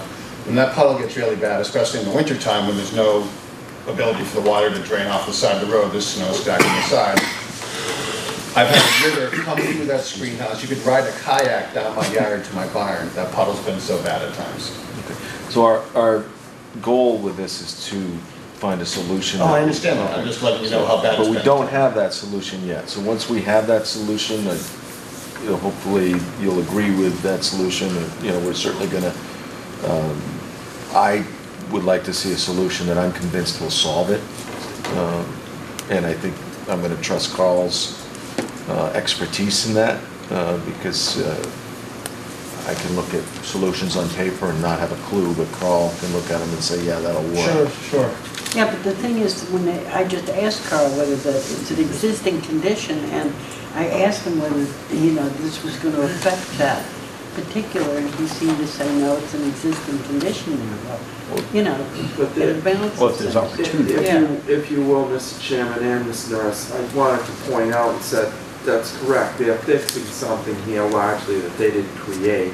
They happened to put a road in the middle of it, and in my mind, that made it fair game. But really, largely, that was there and it wasn't created by them, but they're going to mitigate it, handle it. So that's a step definitely in the right direction here. Yeah. Not to belabor it, so there's a new house built, I don't know, 7, 8 years ago on the other side of, right next to the house that was just torn down where they'll build one of their houses.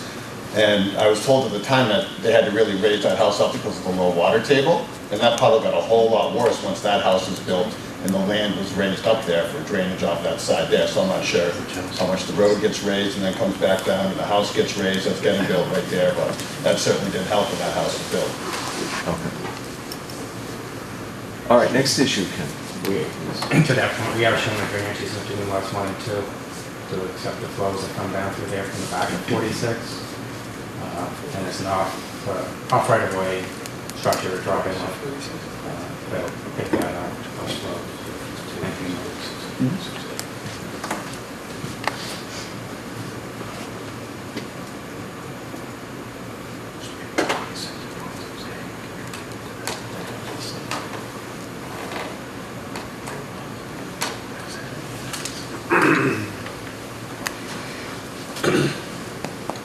So we are looking at the scenarios that the board asked us to, which is sidewalk from Road A to Edmund Brigham Way, Brigham Rise. We're also looking at if the sidewalk, if you decide the sidewalk is not what you prefer, widening, simple widening of the road. And part of that widening is to accommodate a fire truck swinging out of this road here, so we can pull that end of curve back away from Mr. Doran's property. Right now it's right at the property line. If we can widen it, we could accomplish that.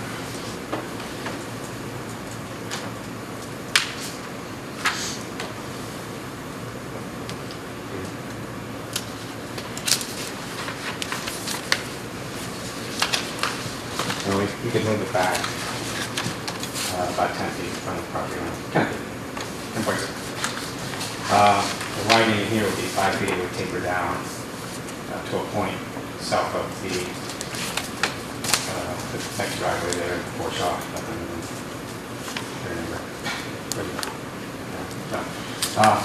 So that's something we would need to review with, outside session, much as we also want to review what happens if lot 25 does move.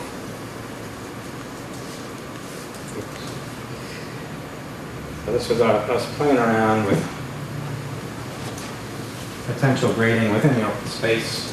The red illustrates where the retaining walls currently are, and it's 3-to-1 slope coming down from lot 25. It does get close. On gutter 20 feet from the wetland. We're meeting on Thursday morning with Chairman Mark as well as Chairman Andy from the Conservation Commission to discuss this issue here. And we have also additional grading areas that we would like to be allowed to grade into the open space. Some amount. This is 3-to-1. We also had 2-to-1 drafted. We see it as a discussion item at this point. So there's a question of whether or not moving this lot will require the developer to go back to Concom for additional judgment on whether or not, they need to revise their process. And so we're going to have a work session on Thursday to see what the result of that will be, whether or not we have to send it back to Concom to work through this solution or not. That may not be resolvable. We may have to leave lot 25 where it was. We don't know yet. Right, yeah. If it does move down here to be 70 feet to the wetlands, so we're within the 100-foot required of filing a notice in the town with the Conservation Commission, just for the retaining wall. If it has grading, then obviously we're closer to 20 feet, 22. If it's a 2-to-1, I think it was 43 or something like that. So, those are the things we need to decide or discuss in a separate session. Okay. Next issue. Well, you have a question on that? I do. Sean McGee, 43 Mount Pleasant. Where Road A intersects Mount Pleasant Street, I think part of Mr. Doring's problem is that the widening, the flaring of that road is so wide because it's needed to have a fire truck come out of Road A without crossing the midpoint of Mount Pleasant Street. I'm just curious, isn't there a reasonableness test that can be applied to that? Mount Pleasant Street is maybe 18, 20 feet wide. Road A is probably 26 or 30 feet wide. Edmund Brigham, it's a very similar type of situation, a road coming in and intersecting Mount Pleasant Street, but it doesn't flare anywhere near as much as this one does. I can see it the other way. If you're coming off of Mount Pleasant and going onto a wider street, when you're coming off of a wide street going into a country road, I really just question whether it needs to flare that much. Me too. And if it doesn't flare that much, then I think his issue would be resolved in keeping the road further away. Mr. Chairman, I can't exactly speak for the fire department, but the code's changed between the rig and lines. Right. And the code changed very recently, and I can't cite exactly what specific for us, but it's changed very recently, so that the fire department now is applying a standard that didn't exist at that time. Can't really speak to the reasonableness test. That's up to the fire department really to make that determination. It does make the roundings very wide, and it's especially on a narrow road like this, it makes it very difficult. But that's their jurisdiction, so. Right, and I know the fire department change here. So I'm just asking the question. Yeah, and I don't believe we have comment from the fire department on the widening solution as to whether, you know, the proposed movement of Road A with a wider street, it's, you know, we need to iron that out and get fire department comment on whether that will even meet their requirements. Through the chair, we did actually get. You did get. I'm not, you know, I know it got crazy because I don't want to distribute too much stuff. So they did look at that. But I don't know if the whole board got it. I mean, there was a group of just core town officials and Mark. But we can certainly forward that to you from Jason Christian. Well, I think Jim will forward it to us for the next meeting. Make sure you send it to me. Yeah. I got Jason's comment on the fiscal impact assessment. Okay, Jim. Yep.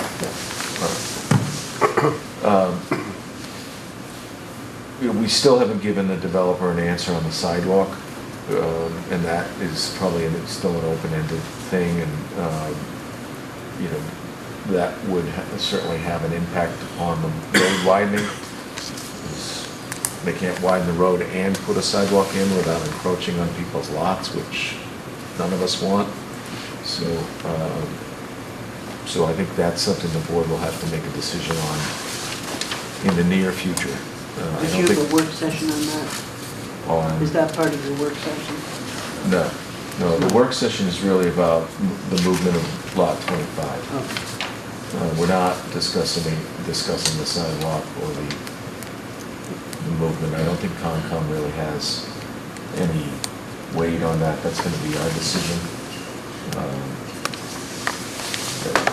I think we're getting to that in Ken's presentation. Mr. Chairman. 1 second, Carl. Mr. Chairman, in the same line of the discussion you're pursuing, it would, the applicant has showed us various plans and cross sections and things of the area between Road A and Brigham Rise, and they also intend to put a gas line, would like to run gas service into this subdivision and bring it from Brigham Rise up. So regardless of widening or sidewalk, they're essentially going to disturb. The only place they can locate that gas service is in that shoulder. So one way or the other, that whole shoulder is going to get disturbed, and to one degree or another, or more so than not. So as you start to think about that, or we go into work session mode on that or whatever, that is on the table as well, which may not be obvious to the board. Yeah, but if we go for the sidewalk, we'll still have to get the permission of the owners of those lots. When we put the gas line in, we don't, because we don't have to go as close to the lots. That remains to be seen. Because that hasn't been proved to me. It's 3, but we didn't. All right, John, we're getting a little sidetracked, and again, this may be something that we need to get specifics on where the location of the gas line you haven't seen that yet? I've seen various sections for different things and whatnot, but they're still a work in progress. The gas line really doesn't have much choice but to go over there, because the subdivision side has a water line. More or less the middle of the road has sewer, and the gas, if it's going to go anywhere, is going to need to go over there. Okay, but the gas line will not take up as much space as the sidewalk. That depends on how much separation from the sewer we want. Yeah. Fair enough. All right, so we need specifics on where that gas line is going to ultimately rest. Ken, I think we're back to you at this point. Yeah. I don't know, we're back to the PowerPoint now, or? Well, I think if you have the gas line plan, bring it up. Let's just solve that one right now. Well, it's underneath the Well, we're not going to solve it. We're not gonna solve it right Just now, show- so let's. okay. Yeah, in this case, it's under the sidewalk. That's a sidewalk, that's a vertical granite curb, half-foot wide, that's a type of sidewalk. So it's under the sidewalk. Well, theoretically, there's no drainage there, so there's no drainage pipe, so the gas line can be 3 foot from the existing side of pavement. John, I'm going to cut you short. Okay. We're not going to work out the details in this meeting. Okay.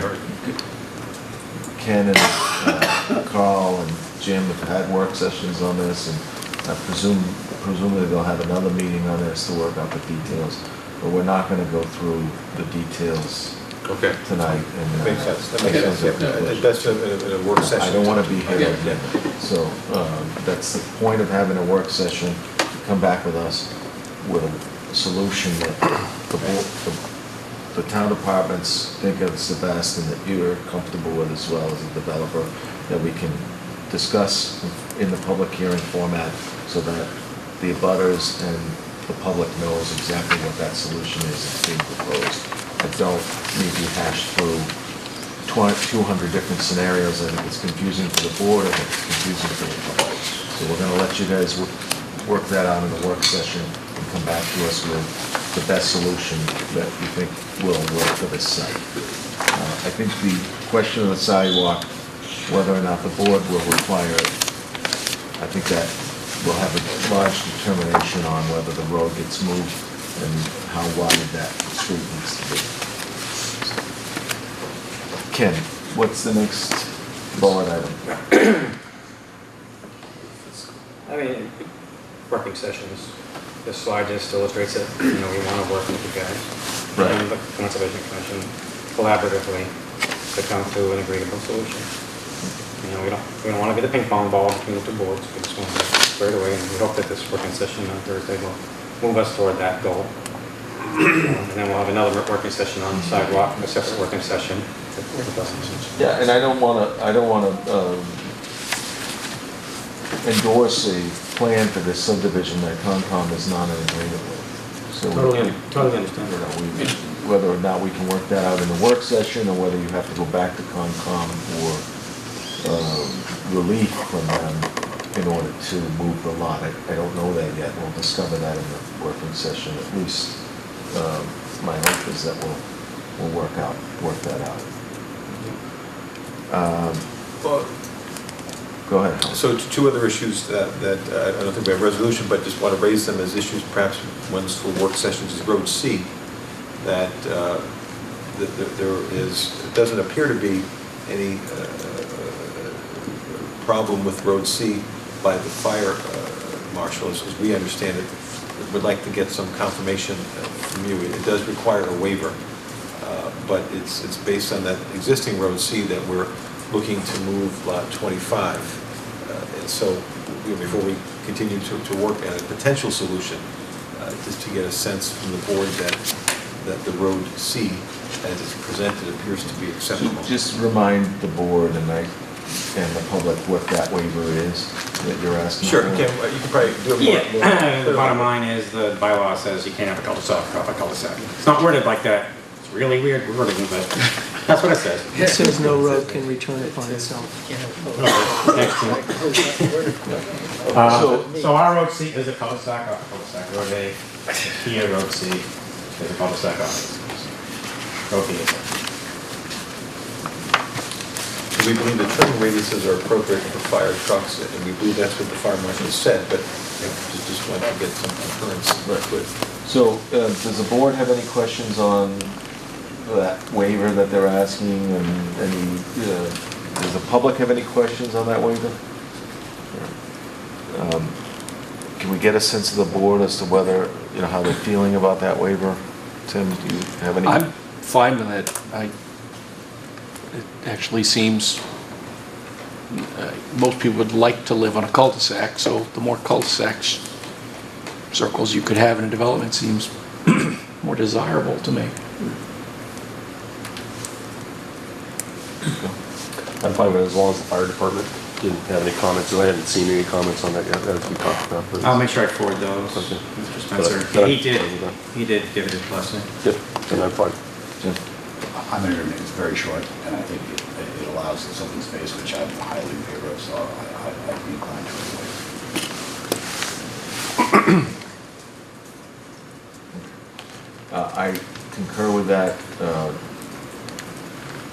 unless some rational opposition is uncovered in the future, I don't have any objection to that waiver. Next. So the last one is the fiscal study. I know that it was handed in fairly recently. and there's been some discussions with Jim and Judy. The report that Judy produced, who's a planning expert in physical analysis, shows a negative impact of about $44,000 per year, in large part due to the, I think, the cost of special need academic students. There's some, but basically it's a lot less than Jim or the superintendent of schools had indicated, which I think is a positive thing. Yeah, we received comments from fire, building official, and the Board of Health on the fiscal impact. I'm still waiting for the schools. Okay, so that's something we'll revisit at the next public hearing. I agree. I think that pretty much concludes what we have to say. John, did you want to add anything to this? That's it. I think we want to work with you in open sessions to resolve the minor technical issues, but we also would like some consideration that a project of this size is always going to have small changes on the plans. When we start building it, it's going to change as well. So we're hoping that you can build in some kind of conditions in the plan that allow minor changes and try to move things forward a little faster, if possible. Because we're trying to get started, if we are going to get started before the winter. Mr. Chairman, before we start talking about conditional approvals on that thing, I actually need a set of plans that we can review that are in a format that meets the subdivision rules and regs, which we don't have right now. Yeah, I don't think we're ready Not for even a conditional ready approval today, yeah. tonight, but I understand John's point. And I think we really got just a few outstanding Yeah. issues. One being the movement of lot 25, the movement of the road away from Mr. Doring's house, the sidewalk, and the fiscal impact. And I think those are really the big points that we need to get ironed out. I'd like to hear back from the superintendent of schools. I don't know, are we going to consult with the town treasurer? I don't know if that's even... Yeah, schools. So once we get back from the superintendent of schools on her reaction or comments on the fiscal impact, is the fiscal impact available for the public to look at too? Sure. Okay, so if anybody wants to see the fiscal impact study that was presented to us, you can get a copy from Jim Robbins at the planning department. Okay? We could probably have it emailed to you. That might be easier. than I do printing. have hard copies, but we know that it's going to be revised again, so. Pretty soon, May 11th. So before we go to the public, I think those are the outstanding issues. Have I missed anything major other than a final plan? They're ironing out the drainage for the puddle. They're gonna iron out the drainage. Conservation issue with lot 25. Yeah, we talked about that. So I think those are the big issues. And we have a couple of work sessions set up. I think Carl and Ken and Jim are gonna meet on the drainage, and Gas line. we may need to do a work session with the schools pending her comments. And I'll let you know on that, okay? The gas line, we need specifics on that, but again, I think that may be, I don't think that's gonna move regardless of where the sidewalk is, so it'll be either under the sidewalk or it's gonna be Under the the sidewalk or under the line. all right. So, turning to the public, any questions on where we are at in the progress? And, in some ways, I feel like we've made progress. In some ways, we still have some of the same outstanding issues. Does anybody care to make Alan just name and address again? Alan Edward, 8 Ash Street. I have one quick comment, knowing that the fiscal impact statement is going to change on the balance sheet on page 5. The revenues include water revenue. It's my understanding that water revenues go into the Water Enterprise Fund and not into the general fund of the town. So either the expenditure should also include how much the enterprise fund would pay to service the community, should be included on the expense side, or the water revenue should be excluded. You need, both sides of the revenue and expense on it. That's a great point. Okay. Any other questions, comments? Michael? So is it you five who are gonna decide whether there's a sidewalk or not? I would say that, yes. And if there's not, I get 10 feet off of my property of the curb that road, which, you know, which is something, but in the grand scheme of things, it's not much. And I guess I have to deal with that, you know, along with the whole, all the construction that's going on. So my hope is that, that you guys are gonna not allow construction to continue after 5 o'clock in the evening when this does start, and have that be a set law for the, not a law, whatever, a set recommendation for the construction, because Well, it this is won't awful be, enough. it won't be a recommendation. There'll be a rule on that. It'll be a requirement, and we'll certainly take that into advisement. I don't think 5 o'clock is unreasonable at all. And, you know, typically, we've limited hours even more than that in the past on certain Oh, I wish I sites. had known that. Who do I call when they're Isn't past 5 5 o'clock? o'clock the normal, I mean, is the usual time for construction? We're gonna let them start at 5 AM though. so. I'm up at 4:30, I don't care about it. So reflected for the minute. Any other questions or comments on where we're at? Just name and address again. Yeah, John Warshaw, 31 Mount Pleasant Street. I was wondering if they've gotten an estimate on how much it's going to cost to build that sidewalk? They did. I believe it was in the neighborhood of $50,000. With all the ledge that they have to remove? Yeah. Wow. I think it would be a lot cheaper for them to build it than for the town to build it, which is one of the things we're weighing as a board. And the reason for that is because the town has to meet certain prevailing wage issues, and the developer doesn't have the constraints that the town does when putting things out to bid. Michael? And what time on Saturday would you require them to They start? wouldn't be allowed to work on Saturdays. No Saturday work? I don't know, we've let people work on Saturdays before. We usually say Sundays, holidays, and, Sundays and holidays, no work. What's that, I asked for Saturday, what about Saturday? we'd probably take it into consideration. I think we'd let them work on Saturdays. Again, the board could discuss the times once we're down to the special permit. If you have specific constraints that you want us to include, please let us know in written format, send it to Jim, and we'll take it into advisement. I mean, I think there's a balance between constricting their hours, which would then in turn lengthen how long they're there. Yeah, I'd just rather have it quiet early on Saturdays and early But during the week. that may be your preference, but some people might prefer that they get this done quicker. Some of the neighbors may say, well, I don't want them there for 6 months, I want them done in 4 months, or, you know, however, whatever time frame. I doubt they're gonna build 26 homes in 4 months, but you understand my point. You know, there may be a preference to get the entire project finished and completed sooner rather than constrict hours to 12 to 2 or A something. couple months longer in the construction compared to not being able to enjoy my dinner outside at night or a Saturday afternoon with my kids. Well, I think we'll look at the town rules and regulations that are posted, and then we'll make a decision based on that and the situation. Michael, again, make your request to the town planner, he'll distribute that to us, but don't, you know, please include your rationale for why you want the hours to be what they are, okay? I will. I don't have a Carolyn, summer house. name and address.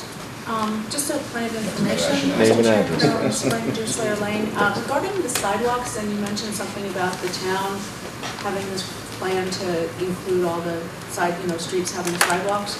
So I was watching one of the Board of Selectmen's meeting, actually I think I was there, and the issue of the sidewalks came up on the, when one of the selectmen was talking about it, in this particular subdivision that's proposed, and there's no plan for Mount Pleasant to be included in the sidewalk plan for the town.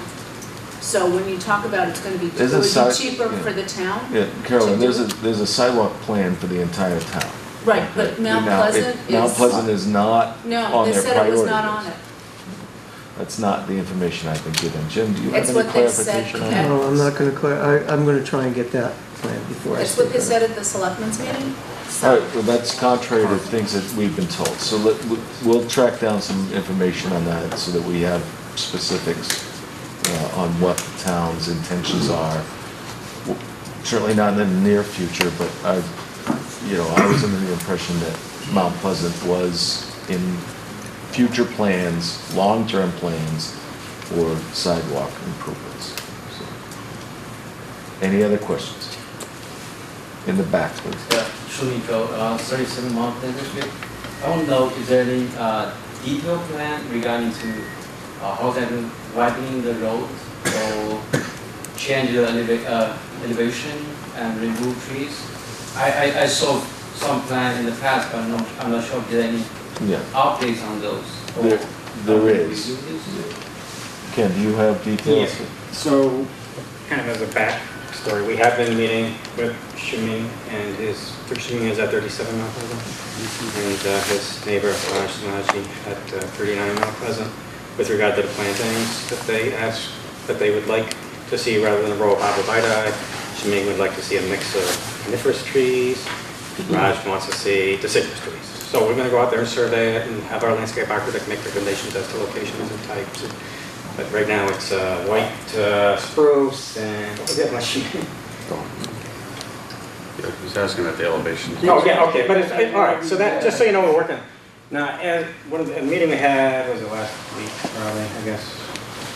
But, they asked about, can we consider just widening 2.5 feet? We were proposing to widen 5 feet on their side. So we're gonna, instead, we're looking at widening just 2.5 feet on each side. We still need to widen it because of the fire truck turning out. That's a given. The trumpet size is dictated by that as well, the rounding. And the opening is 160 feet. Crazy as it sounds, that's what it is. But we are looking at that, Shanae, about widening it just 2.5 strip instead of the 5 foot that we had illustrated on your side with the driveway. Because based on the original proposal, because in order to improve the side distance, I think that the proposal, you have to change the elevation of the, Mount Pleasant Street. Yeah, that close is to the road B, so, because since the road, looks like we're not going to change the location of the road B, but I still want to say, make sure the plan to improve the site distance is kind of, is going to be implemented. right. Let's see. This isn't what we're going to do here exactly, but this kind of shows what's going on. Again, this is not what we proposed, but it's kind of what we're thinking.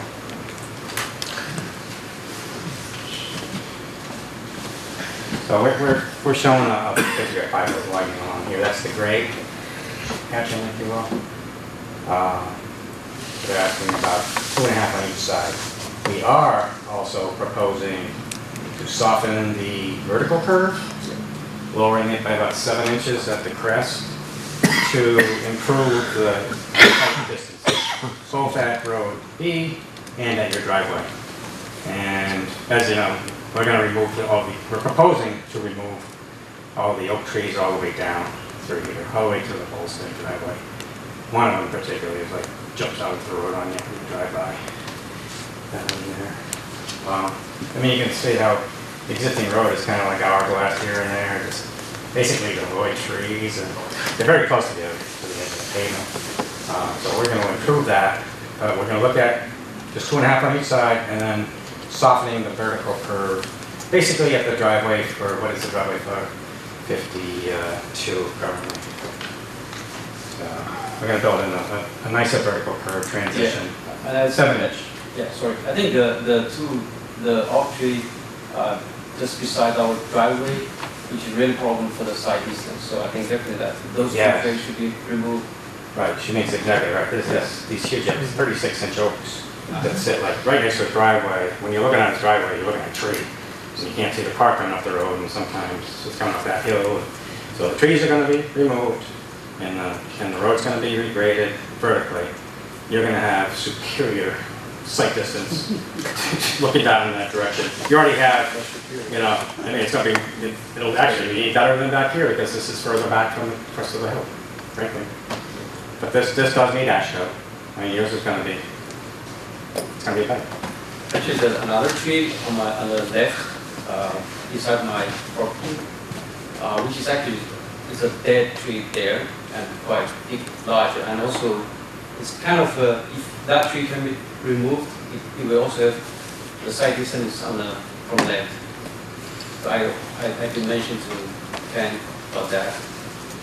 Okay, maybe you could point that out to Ken by email and see if that's something that would be. Yeah, I had some photos, I think I took them down, but I had photos. Well, I believe you, so. But you two can work it out together. Right? Yeah. Yeah. I mean, I don't necessarily think. All right. Any other comments from the public? Just one more quick one. Michael? So if you guys go for the sidewalk, what can we do to get that road not emptying out right at the corner of my property? Is there a solution there? If you paint it or put ripples in that big wide turn, cars won't turn there. They'll be more in the center of the road. Yeah, they won't swing back. We had proposed a rumble strip or paint markings, but that was not favorable to the town engineer. Yeah, that's insanity. It's like, if you go to the Burlington like store, they have ripples around the circle there, and I never drive on those ripples. So I think it's a deterrent personally, but I don't know how others feel about that. If you've ever been in that circle there over by the Burlington. Berlin. The roundabout in Berlin. No, he's talking about in Speedway Plaza in Burlington. Oh, Burlington Coke. Yeah. Gotcha. Yeah. All right. I think it's effective personally. And it may be, but we're not even at that point yet. We still have to work with the fire, and we've got to see through the work sessions whether the sidewalk, no sidewalk, road widening.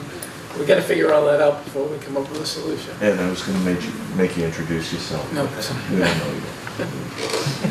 You should for the public servant. All right, Michael. I don't think they have a solution if we require a sidewalk that would move it away from your house. So isn't it your job to help me out in this situation? No. It's our job to help everybody, but we're absolutely going to consider that. I'm part of everybody. I would totally agree. Michael, everyone on the board understands the impact of that street on your specific house, and yet we have to weigh the balance of whether we consider the sidewalk to be beneficial, to be the best outcome for the entire town. You know, we're representing the entire town, not just your interests. So I know that I personally am concerned with your interests in this matter, but I don't know if it's the best solution yet or not. Okay? Any other comments? Jim, do you have any comments? Nope. Carl, you're all set? Mr. Warshaw again? Yeah, John Warshaw, 31 Mount Pleasant Street. I suggest you talk to Jim Malloy about the sidewalks. I've had some discussion with him, and he's mentioned that Mount Pleasant Street is currently not on any plan for sidewalks, and that the town is not planning on putting sidewalks on every street in town. It doesn't make any sense.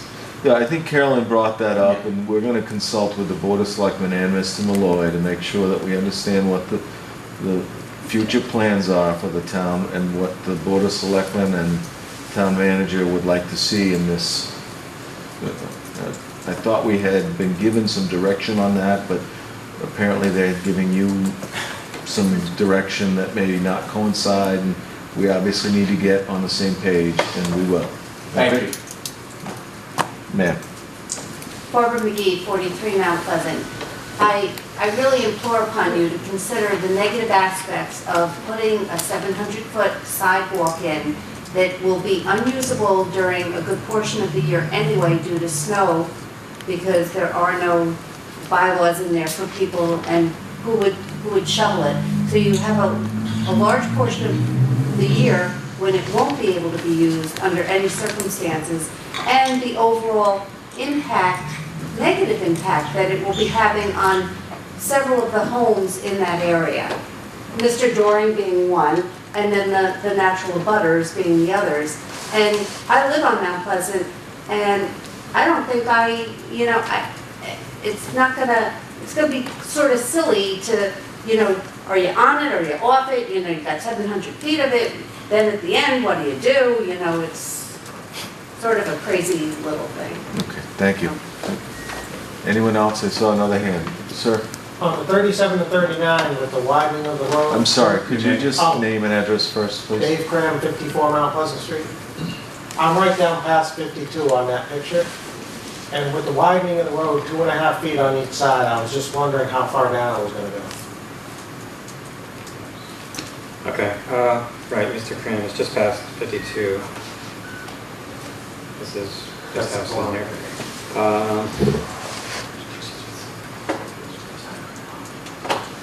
So again, it's because we're going to revisit, the widening on both sides instead of just on one side. Yes. But my recollection, we were only showing it right here, which is past your driveway. You have a horseshoe driveway? You have two openings?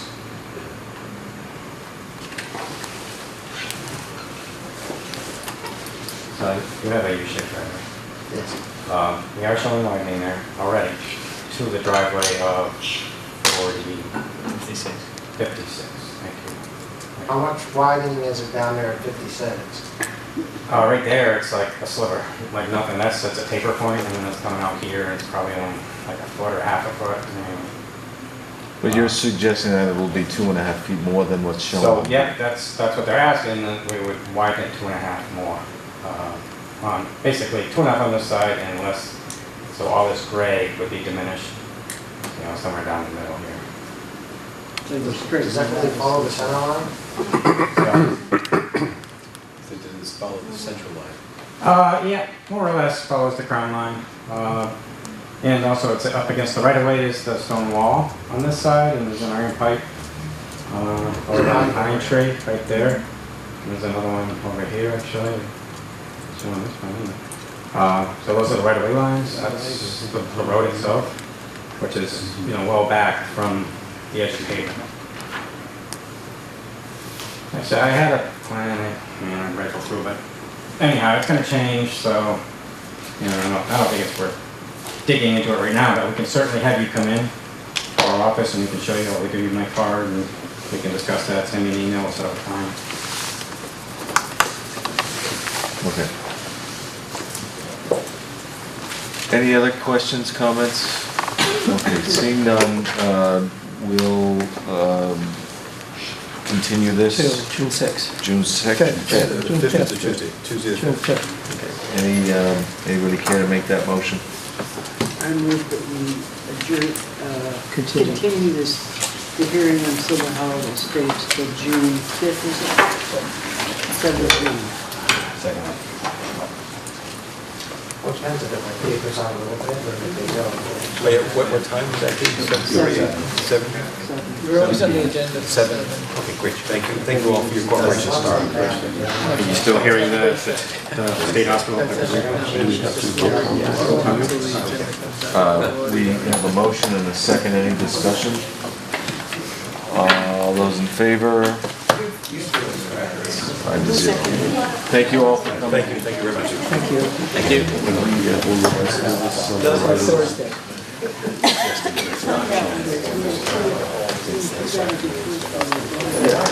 Why don't we do them first next time and do Holton second? So that people don't have to sit through it. Tell them, actually, I think they were planning. Excuse me, everyone? We're going to do the public hearing at 7 o'clock. They can come late and might miss the game. Yeah, we'll do the public hearing on Silver Hollow. Excuse me, please. We still have more business, but just to let you know, the public hearing on the 5th will be at 7. We'll do that first so that you don't have to sit through another public hearing. But if you could take any conversations out to the hallway, please. so we can finish our business. Thank you. Next item on the agenda is a request for continuance on the writings to June, why the 7th? That's what they asked for in their letter. June the 7th. Just the extension of time, not a hearing on that. There's no hearing. It's extension for review of the plans. Yeah, so we'll have that probably on the Yeah. 5th. We expected that the plan was pretty much done, but then we received a letter from the engineer saying that he hadn't reviewed the turning radius for fire trucks. So he submitted a new plan, which I have here, and that just came in last Thursday. So, fire department has that. Okay. So, anybody care to motion on this continuance? I move that we continue the open space, I'm sorry, the hearing, the public hearing. No. I'm sorry. No, the preliminary plan review. I move that we continue the preliminary plan review for the Riding subdivision until the close of business on June 7th. Second. Okay, any discussion? Seeing none, all those in favor? It's 5-0. Okay, Jim, any other business? We have two other things.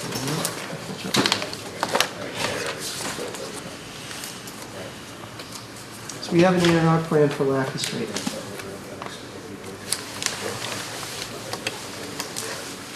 And as you're looking at this plan, thank you for doing that. The property is in chapter 61. Wait, just 1 second. Screen to retract, great. Okay, thanks. This is one with the common drive. This is a A&R plan on Lackey Street. You're gonna bring one over? Yeah, that was for I'll set this right across the top. Oops.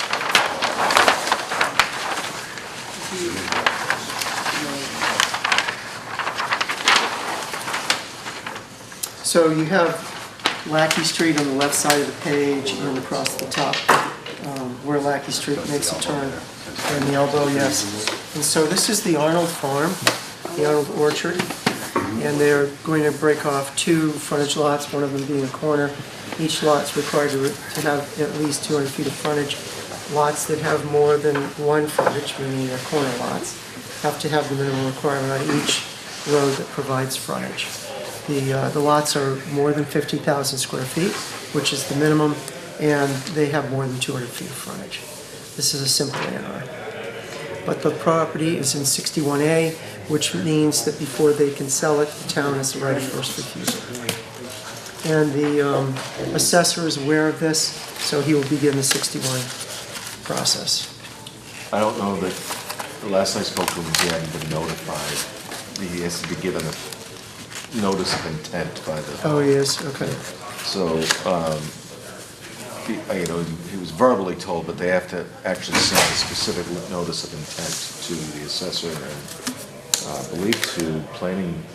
Yes, the to planning us, department as for well. recommendation. So once we get that, the Open Space Committee will convene to make a recommendation on whether or not the town exercises its rights. But really, it would have nothing to do, whether or not they took the whole thing out of 61 or just this out of 61, it would probably not impact the value per se. I mean, if they took the whole thing out of 61, it would.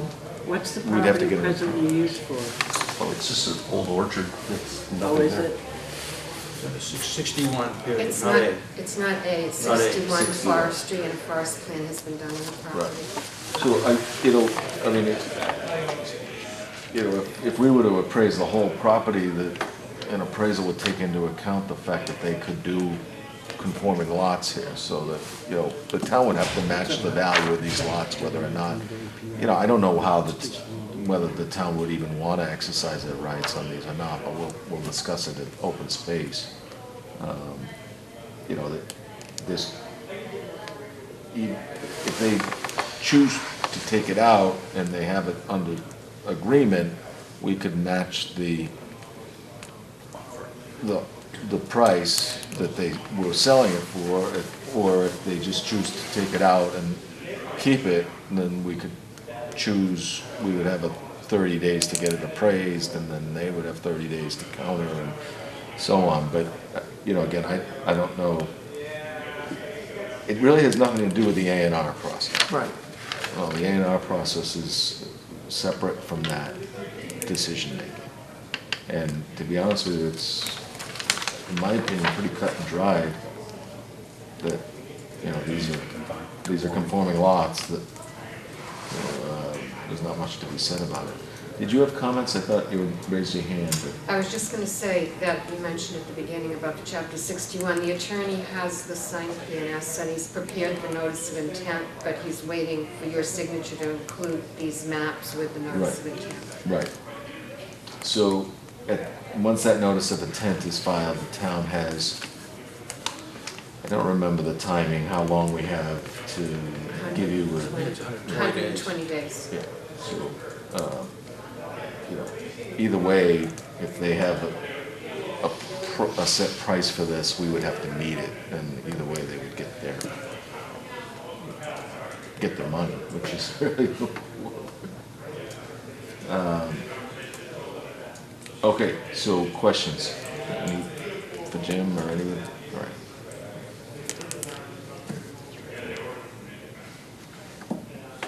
Okay, anybody want to make a motion to, I don't think we say Endorse. approve, we say endorse this plan? I can make it.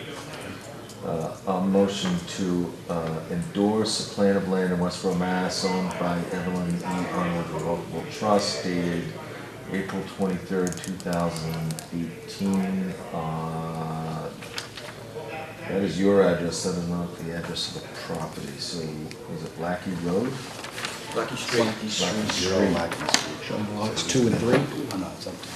Showing lots 2 and 3 on Lackey Street.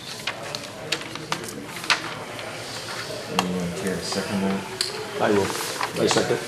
Okay, any discussion of the motion? All those in favor? All those, seeing 5-0. 5-0. Thank you for waiting so long. I'm sorry we couldn't have done that. It's all right. It was an interesting meeting. Well, they're all interesting. Yeah. It comes all. You're welcome to come back for the next one. Yeah, thanks. So, we'll probably have an open space meeting in the second quarter, and we'll discuss the notice of intent. If you want to give me contact info at some point, I can let you know when that open space meeting is. It will be posted, Do you certainly. meet once a month or quarterly? We try to meet quarterly, but it's as needed, and we do have several issues. You're on the ball. I'd like to, I'll be sending the board a couple of dates to see where I can get the most attendance. The board, meaning the open space committee.